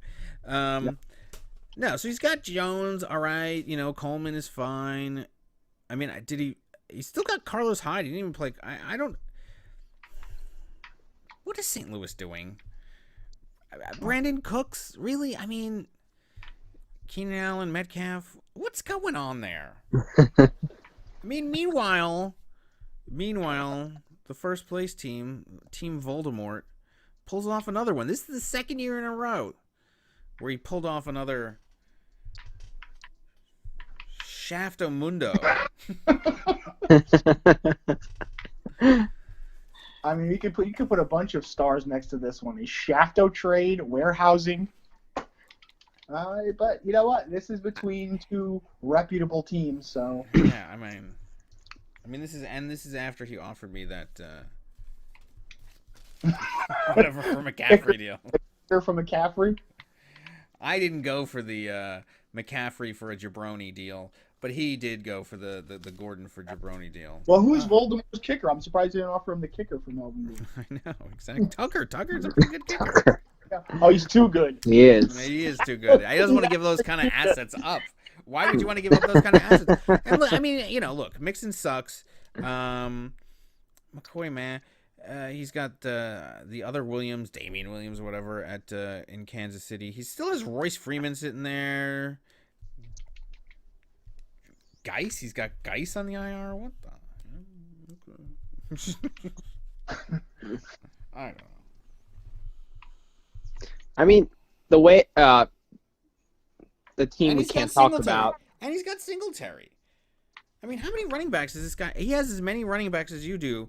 The only difference is that yours are all backup, waiting for banana peels to happen, and he at least they all all of his running backs can at least physically play. I mean, his team. I mean, he hasn't put up nearly as many points as you, for example. So, I mean, I think he's been benefiting from an easy schedule. And I think his schedule does get a little harder going forward. So starting this week, are you giving him some bulletin board material? No, not yet. I believe it gets a little bit harder this week as he plays me. This Sunday, right? This Sunday.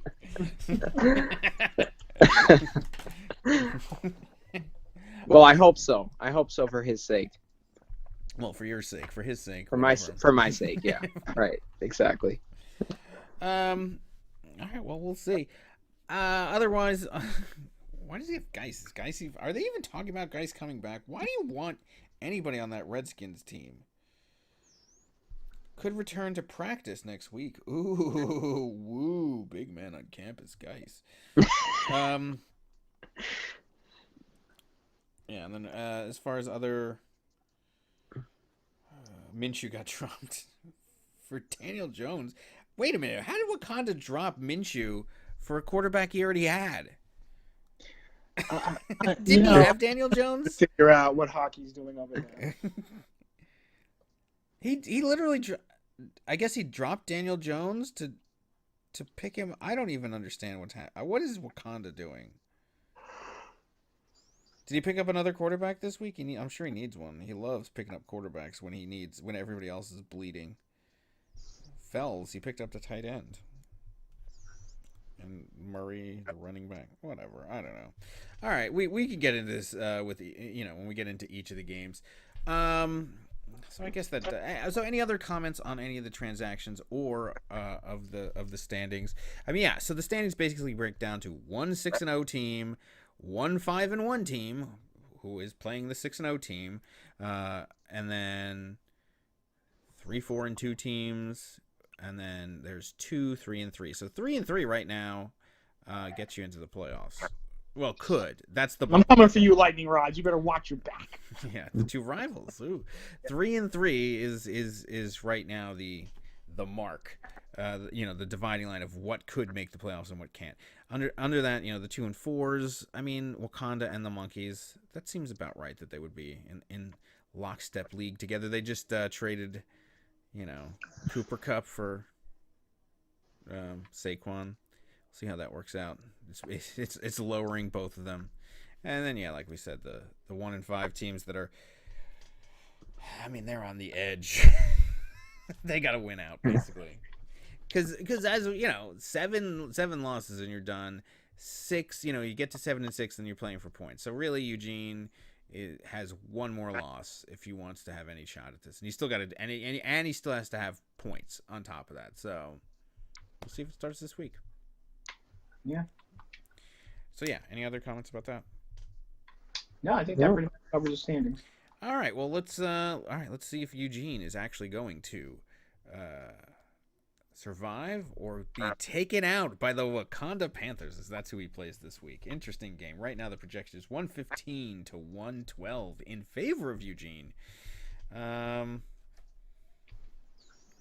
what do you think about this game? Do you think Eugene gets roundly escorted out by the Wakanda Panthers, or do you think this is a must-win game kind of for both of these teams? I mean, that's what I was alluding to a couple of minutes ago on our last segment, this is a very big matchup for both of these teams. I mean, loser is basically fried.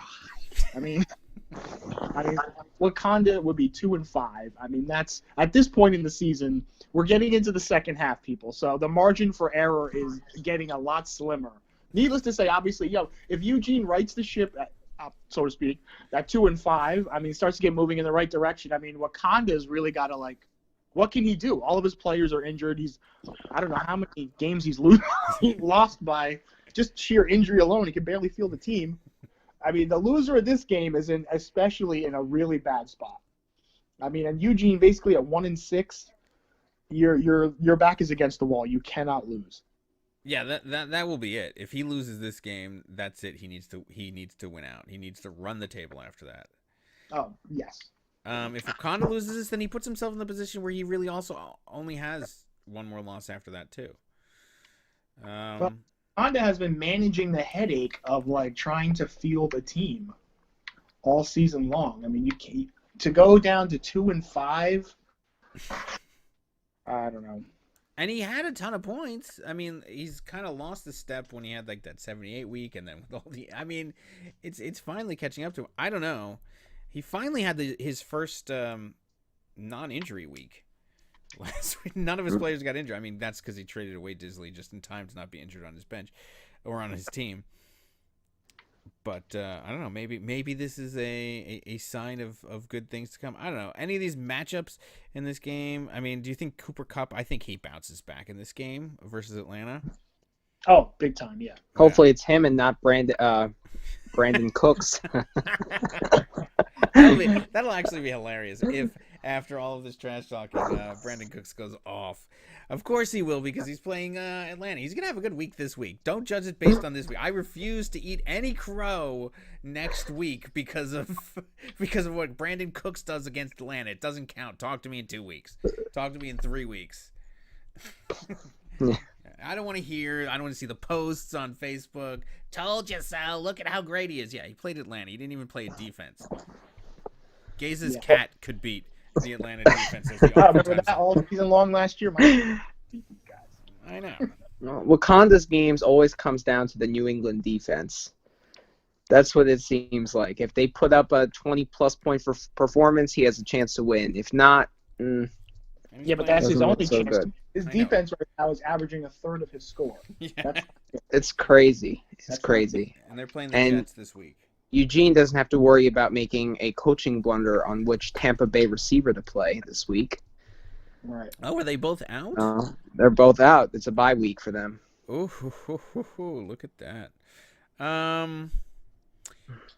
Yeah, I mean, Thielen against Detroit. I mean, Amari Cooper, he's still listed as questionable. He's not practicing. He's got a quad injury. Devontae Adams, he's listed as did not practice on Wednesday, which does not look good for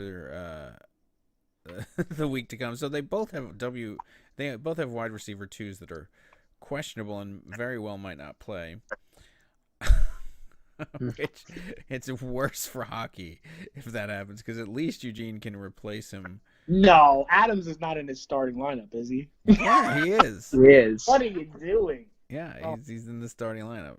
His lineup is Daniel Jones against Arizona. Okay, I'm fine with that. Cooper at Atlanta, I think that's a good pick. Then Adams, Ingram at Seattle, Michelle at the Jets, Fells, the tight end at Houston. I mean, he had a good week last week. He had a good week the last 2 weeks, so that's not a bad pickup. He also has Deshaun Jackson in there. This is all largely... Deshaun Jackson did not practice again, but runs off to side. Deshaun Jackson abdomen remained sidelined at Wednesday's practice. Coach Doug Peterson said Jackson doesn't have to practice this week in order to play Sunday night. Oh, that's great. That's what you want to hear. Jackson was running on a side field Wednesday. He was on the short bus. Matt Collins simply hasn't been getting it done. Peterson said it will likely be a comfort thing for Jackson when he decides to return, when he feels comfortable returning. Well, we'll be there to comfort Dr. Hockey after this week's loss. Yeah, I mean, so he's going to have to replace two. I mean, let's be honest. Jackson and Adams are not playing. I know this is like, maybe he's just trying to, it's like The Secret where you just put it out there and then hopefully it happens. No, these two are not playing. Do not get fooled by Adams or Jackson in his lineup. It's going to be Pringle, and it might be Dorsett. Is Watkins out too? When did that happen? Watkins got injured also?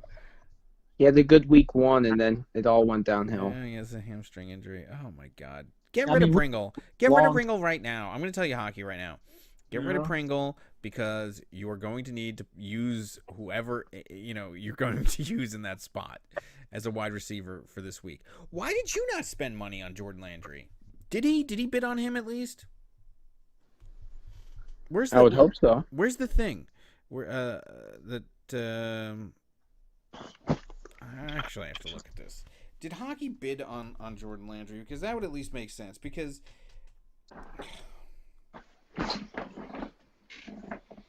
I'm looking this up. Let's see. Bear with me. I'll go entertain the people for a second while I look this up.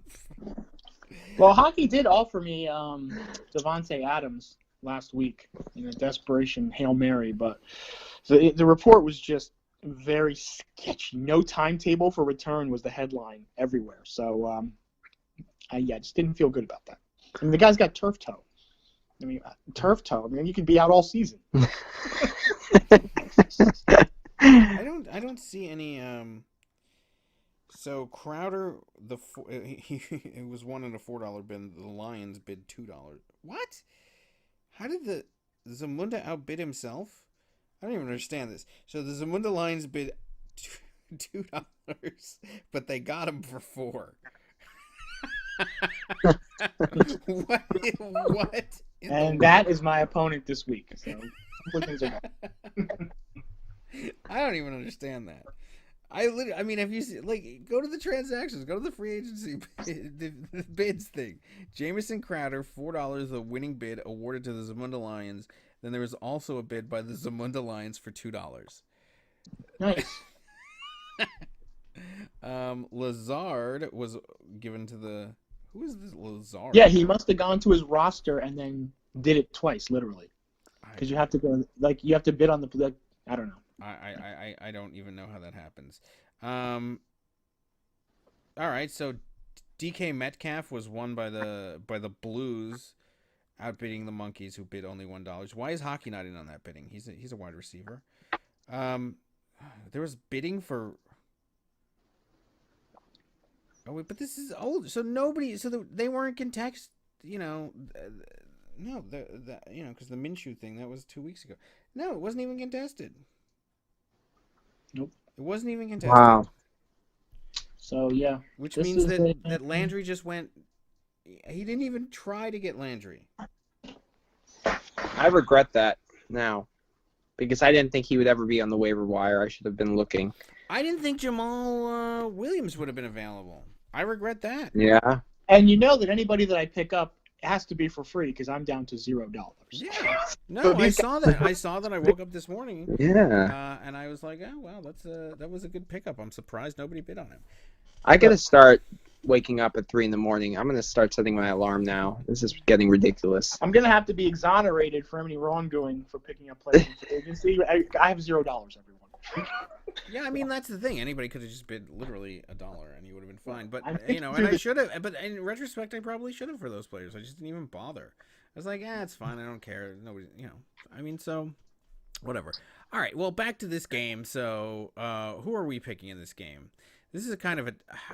I think Eugene actually wins this one just because hockey doesn't. Those two of those players. I mean, the projection right now is a 3-point advantage for Eugene, and that's if his two players play, which they're not going to. Yeah, you have to pick Eugene to win this game. I think I do. I would at this point. Yeah, I mean, Dr. Hockey is he's really on the brink right now, and more so than any other team because of all the freaking injuries. Yeah, no, I'm not blaming this on his coaching or anything else. I'm just saying, and Eugene has played really well the last 2 weeks, by the way. He lost by the 1 point to the Monkeys, and then he lost to the Lightning Rods, who ended up getting 173 last week, and would have beaten any other team in the league that week. Eugene, I give this to Eugene. I agree. Every week we picked him, though, he's lost. Well, then I'm even happier to pick him. All right, let's move on to the next game. Where should we go in this glorious league? Let's go to the Hagglers game. All right. Zamunda Check out Lions. Hagglers versus the Zamunda Lions. I picked the Hagglers. Let's move on. That was pretty easy. All right, so the projection is 117 to 107 in favor of the Hagglers. Now, granted, right now there's no RB 2 in there because Connor is out. You know, and of course, why would you address any of those needs when you could go out and get yourself Crowder and Lazard? I don't understand. Do people not? I don't understand. They're just like, I gotta get. I heard on Fantasy Football Focus you should go get this guy, and then they have to just stash that guy. Even though it doesn't matter, it doesn't fit into their team scheming. It doesn't matter. They're just like, I heard it. I'm the only one who heard it because I'm the only one who watches or listens to Fantasy Football Focus with Matthew Berry. Nobody else listens. I got him. I'm so clever and wise. No, all the rest of us are listening to this shit too. I stopped listening actually because I don't care anymore. but I guarantee you, everybody else is. Everybody else heard the same shit. You're not any more clever. Look at your fucking roster and see what you need. That's all I care about. I don't care that you can pick somebody out of the cryo chamber. If Matthew Berry was looking at this roster, he would be like, just drop Gronkowski. That's a good point. That is a very good point. I'm sure Matthew Berry originally at one point told him, you got to go pick up Gronkowski. I hear rumors. Go pick him up. Go pick him up, and that's why he's on the team or whatever. I don't want to label him as a Matthew Berry guy, even though I'm sure he is. But I'm just saying it could be whatever football focused fantasy shit show that you listen to, whatever it is. I don't know. There's a million of them out there. And why would you pick up Clam Crowder on a week that they're playing New England? Do you look at the matchup? I mean, that's very important in fantasy football. I mean, but if he really wants to claim Crowder and he wants to keep him, then I'm fine with storing him for the future. I mean, when he's 1-6. But right now, you literally don't have a running back to play this week because you're running back. Yeah, I noticed that. I was a little true. bit interested in who he was going to pick up, and he really didn't address those needs. But So he's I was big. a But he's little bit stumped. busy focusing on unnecessary crap. I just don't understand it. We need to use the LB as a warehouse again. I mean, look. All right, so Prescott's versus Phil. I mean, any of these matchups stand out? Let's see. Auden Tate versus Jackson. Jesus. No. Kamara's going against Chicago, so even his good running back, the one functional running back, is playing Chicago. Kittle's in there. That should be Kittle should have a good game. Josh Gordon, he's still playing with him. I mean, all right, fine. Go at least throw in Crowder or Lazard. I don't even know who Lazard is. Did he have one good week? Is that what happened? He had another one of these guys. One good week, 16.5 points with a touchdown. God, Nick, I love you, Nick, but God, you make all of the dumbest fantasy moves I've ever seen. Chasing a guy who hasn't done anything but gets a touchdown. He has 16.5 points, but you look at the box score. It's 5 targets, 4 receptions, 65 yards, and then a touchdown. That makes all the difference. You think Alan Lazard is going to, he's going to be a touchdown monster?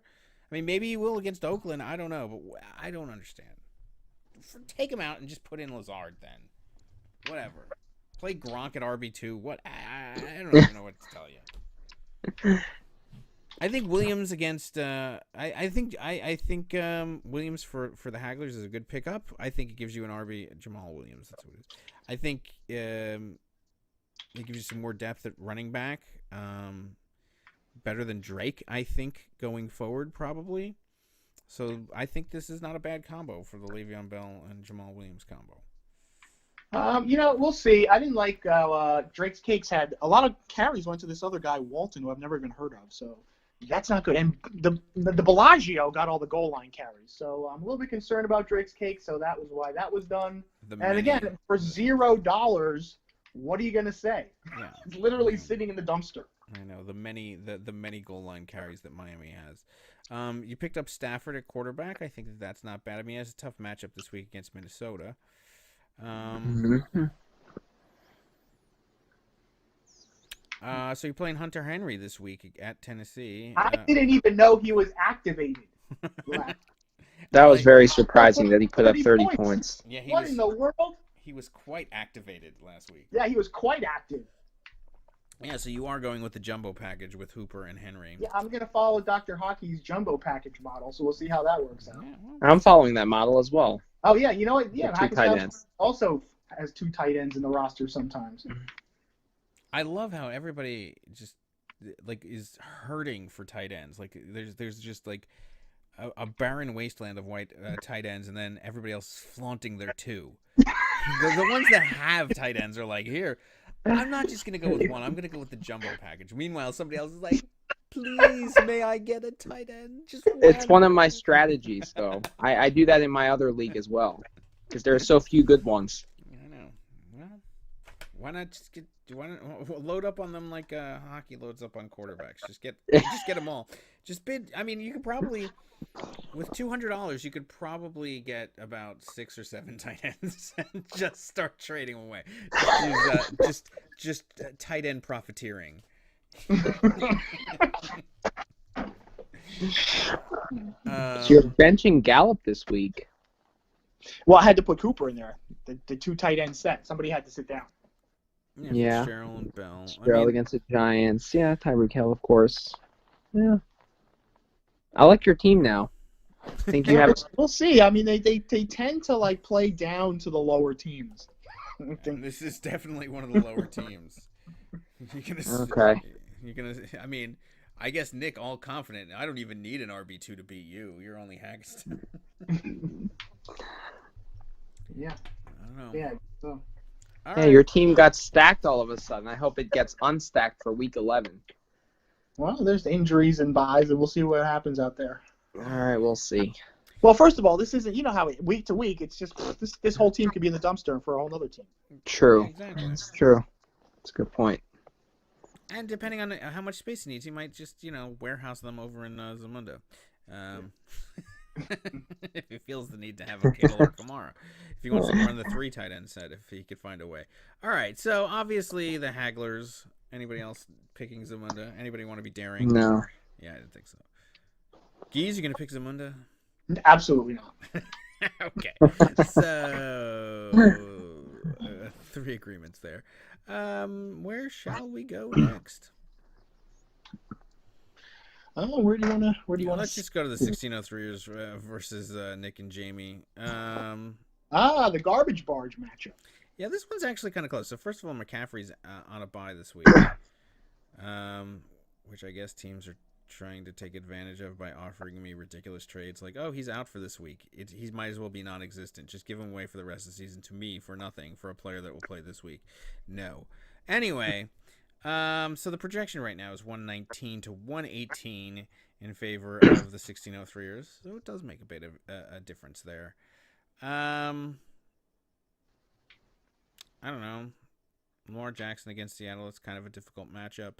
But Beasley versus Miami, that should be good for him. Kirk, I don't know what is happening with him. He's got an ankle thing, and they said only when he's comfortable coming back. But I would love to play him against the Giants. Will Fuller is questionable right now, so I've taken him out for now and put in Boyd instead. Kerryon Johnson has a difficult game against Minnesota. But Breda at least has a good matchup against Washington. Waller at Green Bay.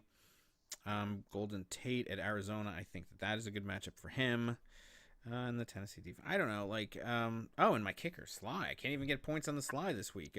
Picked up Big Manis, so I have a Thursday night game for my kicker. And this is a game where I have like all 10 a.m. games, basically. I'm done, except for my defense.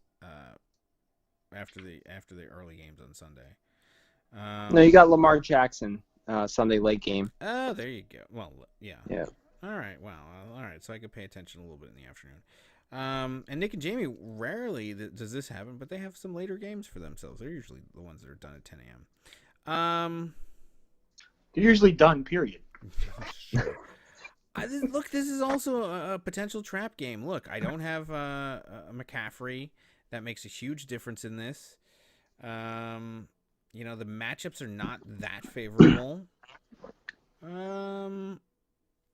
I could see. I mean, Devonta Freeman has been on the rise. I could see things happening. I could see being upset in this game and being very upset. Well, Hilton is back. I'm surprised Mac Attack didn't make the lineup. Yeah, I would start the Mac Attack. Especially Derrick Henry has been horrendous. He has. He has. I wouldn't even mess with them. Yeah, 4.3 last week.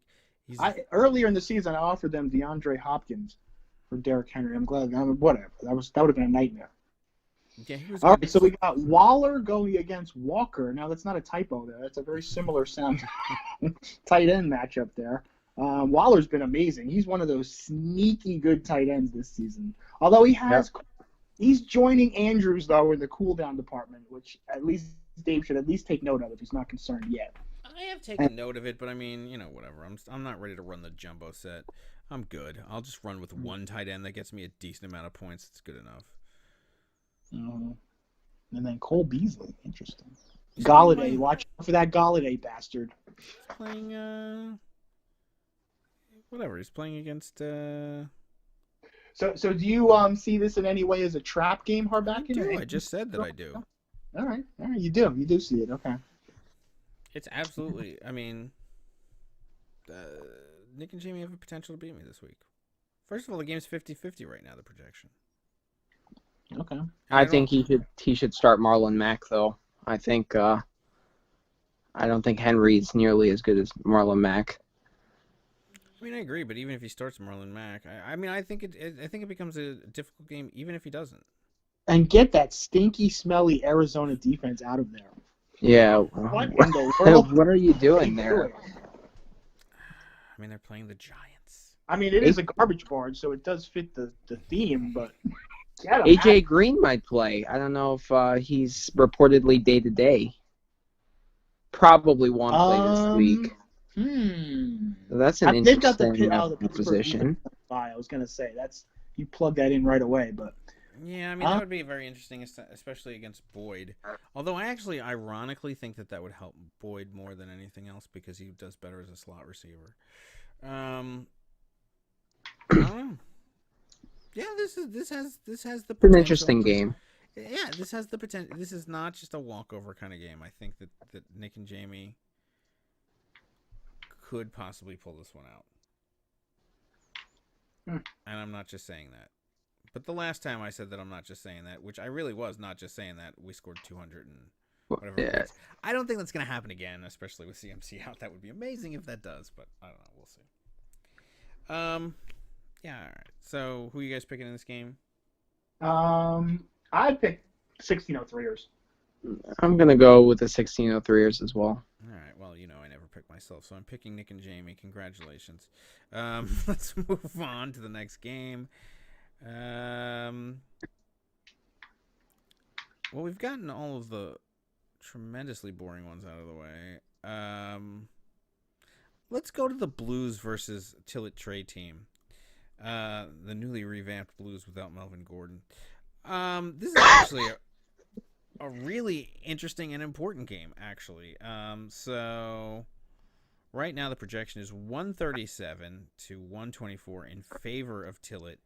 And if Tillett wins this, which we can go over the individual numbers, but I mean, if he wins this and Lombardi loses, I mean, we're talking about a monumental collapse. He was in first place 3 weeks ago. He will be out of a playoff spot most likely in 3 weeks. Wow. Which we had been saying a lot about his schedule, and this will really show that, like, what can happen when that bubble bursts when you no longer have an easy schedule. I don't think that the same necessarily applies to the Whalers, just because I do think that I'm sorry, against Team Voldemort, but I do think that they have made some good moves, and they have, when they've had some competition, they have played up to them, but I don't know. We'll see. So I look at Team Voldemort as like that. Remember that old Donkey Kong game where Donkey Kong's sitting at the top rolling barrels down at everybody? Gotta get that feel right now that that's what he's doing. And some teams can jump because they hit the jump button. Other teams just get knocked off. Rolling barrels down the way at everybody. That's pretty much what it's like.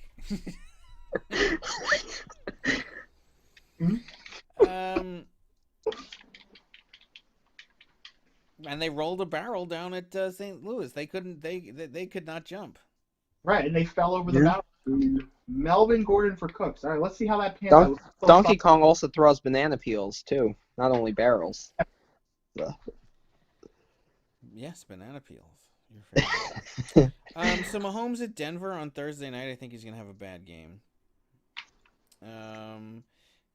Keenan Allen, what happened to this guy? I mean, he was fantastic, and now he is not. 5.3, 5.8, and 9.8 the last couple games, including a 9.8 against Miami. What the F? Now he's playing Tennessee, who's a good defense. Yikes. He picked up the new Metcalf. Let's see what this guy, what does Metcalf do for you? I mean, he's had 11, 12 the last couple weeks, and now he plays ball. Okay. Fine, Metcalf. Coleman, I think he'll have a good game against Washington. Aaron Jones, I think he's on the way out. I think that he'll do. He'll slowly be phased out, but I think they're going with Williams more. Wasn't there like a fumble involved or something that? Yeah. Well, he dropped a surefire touchdown of 33 yards, and then he fumbled, and that was pretty much. Yeah, I mean that's the kind of stuff that. This guy he's toxic. It's the kind of thing that I look at like, oh no, this is happening to my running back. He should have either gone out and gotten himself Williams to like at least buffer that, or I don't know, maybe keep a Melvin Gordon. I don't know, whatever. But now he might have only one running back, which is Tevin Coleman, which is a running back in the committee. I just man, Andrews against Seattle. He actually, I mean, it's a situation where tight ends could do well, and then Cooks will have a good game against Atlanta. He should, at least I would think so. That's the ironic thing. Cooks will actually have a good game this week. Yeah, Cooks might actually be the only player on this team that has a good week. Ironically. But the problem is that the Rams, they have so many options on that team. They got Kupp and Woods. So it's a crapshoot who's going to do well. Yeah, but they all get like 30 points because there's like a million fucking targets for all these guys. So, I mean, that's not necessarily a problem. I think he'll still get points. He'll get points, but he might not get a lot because it's very rare that like all three of them do well. Yeah. I mean, it's usually two of them do well, and then one of the, but they rotate which week the guy's going to do well. But I still think that he'll do well this week. I think he's going to be the only player that does well this week. Ironically. Yeah. Which is why I say don't come to me with your comments next week that oh look, Cooks was the only thing that did well in my Harvard game that I got blown out by Tillett trade team. See, I should have made the trade. No, I'm talking about long term. You're going to need a running back when Aaron Jones is crap. I do think Mahomes will have a bounce back game. I think they need to win that game. Kansas City's lost 2 straight, so I wouldn't be surprised if he puts up like 35, 40 points. Denver's maybe, but I mean Denver's tough. It's a short win. I don't know. I would play Carlos Hyde instead of Jones, by the way. All right, Kyler Murray going at the Giants. He'll probably have a good game. What do you call it? Julio Jones at the Rams. McLaurin, he's finally playing McLaurin again. That's actually a good play, probably. David Johnson at the Giants. It's good. Fournette at Cincinnati. Oh, that's good. That's good. Garrett Everett. Didn't he have another tight end? Oh, Herndon is still sitting on the poor guy. He picked up Herndon. It was like actually a good move, and he's still not playing. Oh my god. So Garrett Everett, he might get some targets against Atlanta. I don't know. We'll see. He had actually a bunch of targets in that Seattle game where everybody got a ton of points. So maybe it's possible. Chark at Cincinnati. That's a field day too. Zerline. I mean, come on, Tillett. Trey. The Buffalo defense against Miami too. I know. Oh, Tillett is Damn. going to have a good week. Let me tell you. I don't know if Cooks can make up for all of that, but Fournette has been really good the last couple weeks, and he has so many carries. I know. It's unbelievable. Wow. 29, 23, and 20 the last couple weeks. Yeah, he's out there all the time. Crazy. Yeah. So anybody want to go and pick the Blues? No. Not against Tillett. With the matchups this week, I like Tillett Trey. Yeah, I mean Tillett is gonna. I would not want to be playing him this week. No, I would not want to either. And he's, by the way, he's in 4th place. You know, who knows what happens? He could either move up, he could stay where he is. But I mean, these are two of the 3 4-2 teams are playing each other this week. So it leaves an opportunity for one of the other teams to just swoop right in there and just knock him down. I mean, he could find himself from 1st to like 8th after this week, depending on what happens. It's brutal what's happening in St. Louis. Well, yeah, this goes in line with the Dr. Hockey Eugene game. Like, the loser of this game, it goes in a completely different direction. Yeah. So. Although I do, if Tillett were to lose this game, I think that they have better weapons. Going forward, I would be very concerned if I was of the Blues, just because of what's been happening and what they've given away and stuff like that. All right, so we're all picking Tillett. Yes. Yeah, I thought so. Speaking of the Lightning Rods, all right, so you have the Lightning Rods against the Monkeys. The Monkeys are favored in this one, 123.66 to 121.99. What's going on there? Matt Ryan at the Rams, Marvin Jones Jr. versus Minnesota, Valdez Scantling versus Oakland. I actually think that's a good play. Dalvin Cook at Detroit, I think that's good. James White at the Jets, Jimmy Graham versus Oakland. Is he getting Saquon back?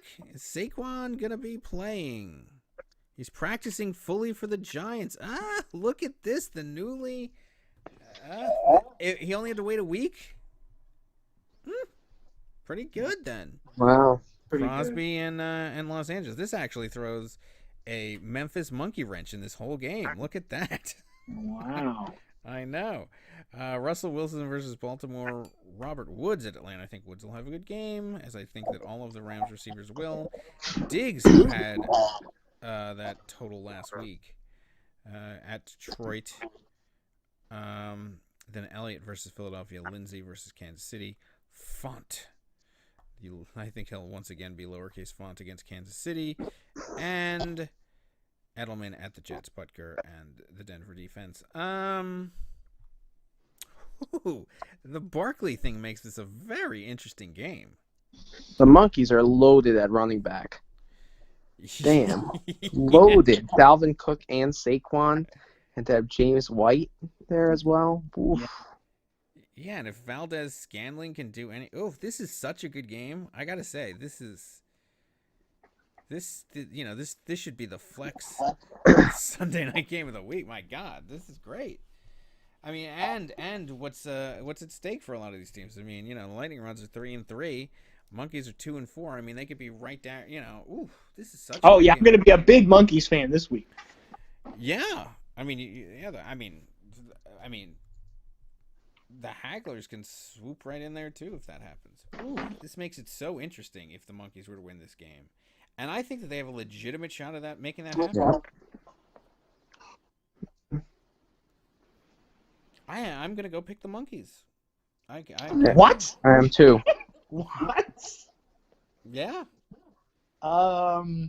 James White I against the like Jets, Rod's been putting Dalvin up- Cook at Detroit, and Barkley in there.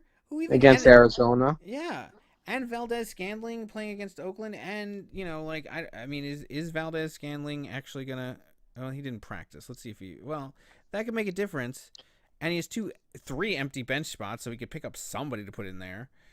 He really should not have gotten rid of Jordan Landry, but whatever. In any case, Marvin Jones Jr. hasn't been that great lately. does it matter when you have that running back core? You just need. I mean, what did Marvin Jones Jr. got? He got 3.7. Yeah, that's not 7. good shit. Yeah. I mean, I might consider playing Sanu, but is Jalen Ramsey playing for the Rams this week? I don't know. I mean, But he would be covering Julio, so that might be a decent that would play. open up some space for Sanu. Sanu, exactly. Yeah, go play him. Yeah, I would consider that. But yeah, I'm gonna pick the Monkeys as well. I think I love their running back core. Yeah, it's phenomenal. I mean, my God, look at how fast that happened. I mean, and look, he said last week when he was on the program, he said he felt like he was going to lose to Hackettstown's Finest, which he did. So he was going to sacrifice that week, and hopefully, he lost thanks to my kicker. Yeah, well. Yeah. I think maybe his bold strategy, Cotton, paid off. Well, this is a big game. The Haggos will be watching this very closely because I do like the Monkeys with their running back core, but overall, of it is kind of. Graham is Crosby. The Chargers defense against Tennessee is pretty good because they're horrendous. But is Lightning Rod's going to bring Chicago back into the picture? Do they still on a bye? Let me see. No, he's got to bring. Oh no, that's against New Orleans though. Denver, KC. Maybe you yank Denver out of there. Yeah, he better do that. And it's a Thursday night game.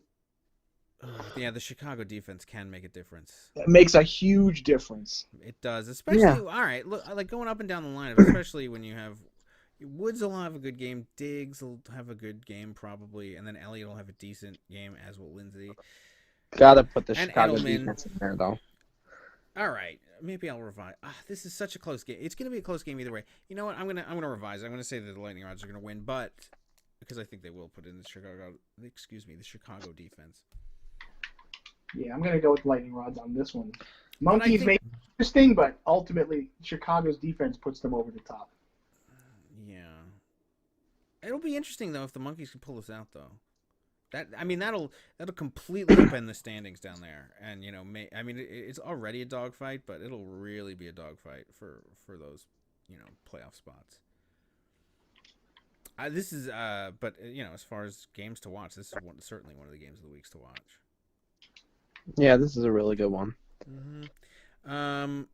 Okay, and that leaves us with one final game, I believe, right? The Hackettstown's Finest plays the first place team this week. They are projected to be in the lead, 127 to 125 against Team Voldemort. I see a lot of Q's. red Q's Yeah, going down I don't the like that Finest either. lineup. What is going on there? My phone was blowing up with questionable. It's like it wasn't a fun day.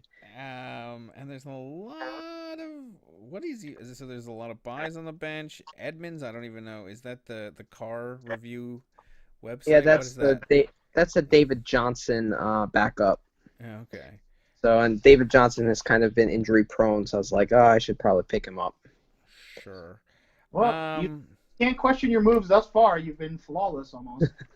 Except against the Thank you. Let's see.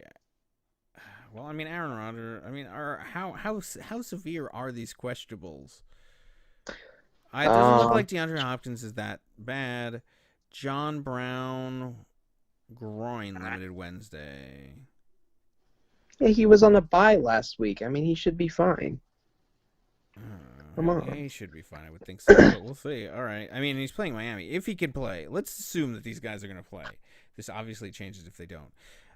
Rodgers versus Oakland, I think that's a decent matchup.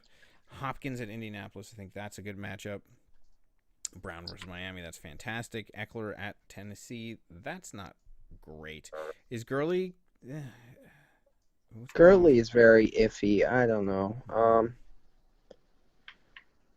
He's set to practice on Wednesday, so I think he might play. Maybe. I don't have that much confidence in him anyway. Evan Ingram versus Arizona, he could have a good game. Yep. Prater and you're going with the Jacksonville defense at Cincinnati. That's a good pick because Cincinnati gives it up on that line. All right.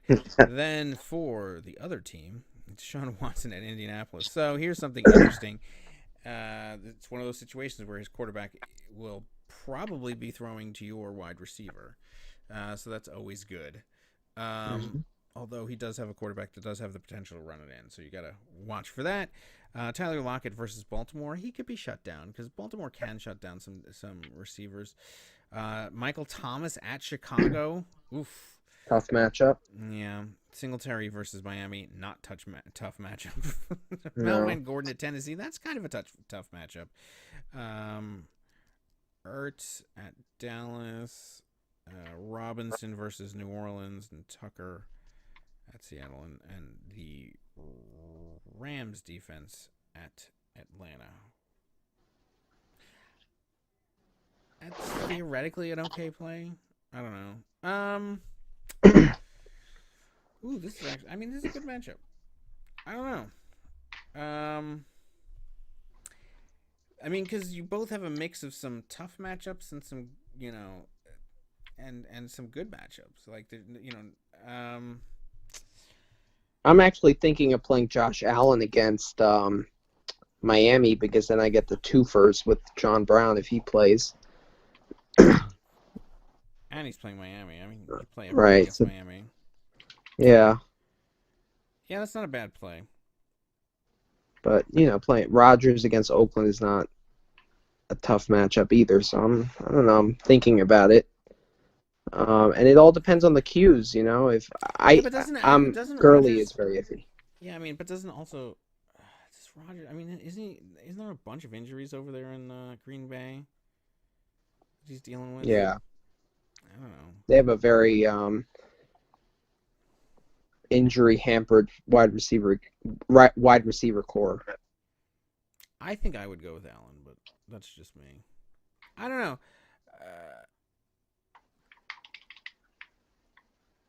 Man, this is a tough game. I don't know, Geese. What do you think?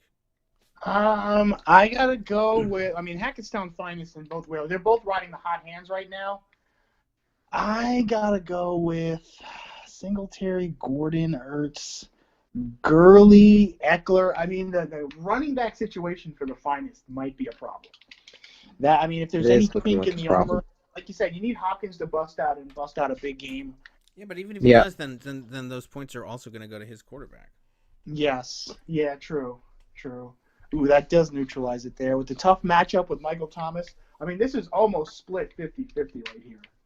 I mean, it is literally according to the algorithms.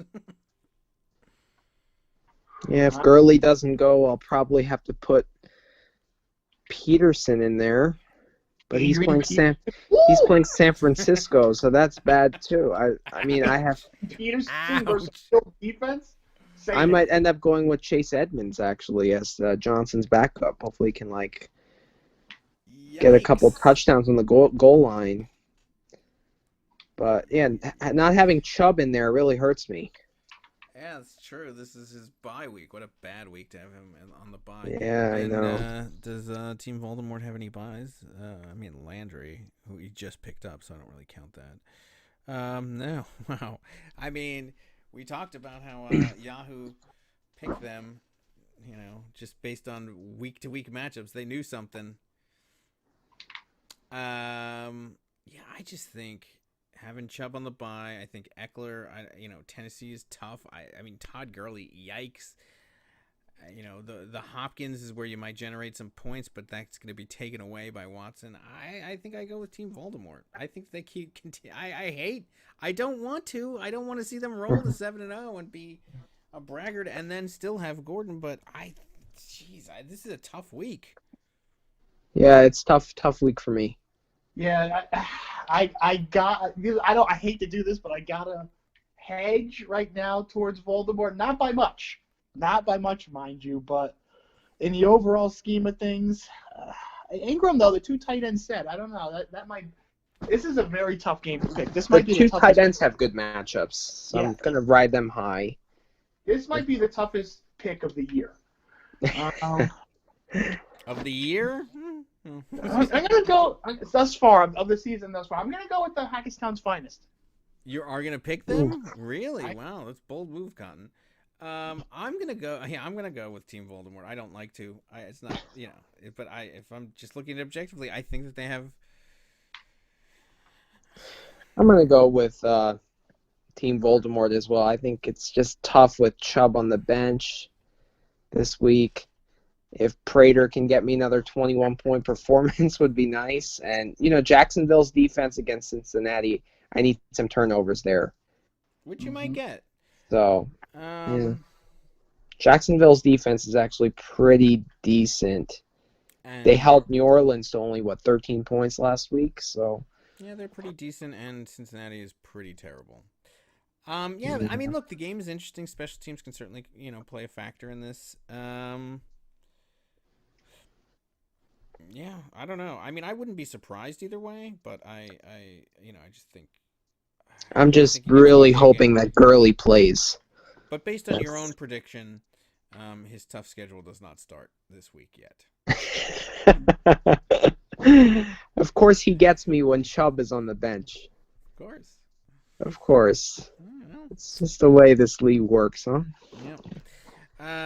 All right, so that's pretty much all of the games.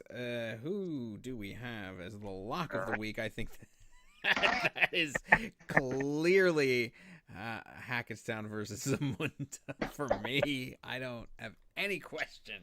I will be shocked. Agreed. I gotta go with. I mean, yes, you hate to do that when you're playing, but I gotta go with myself as lock of the week. I mean, if we lose to the Zamunda Lions, this whole team might be in the dumpster. I don't think you have to worry about that.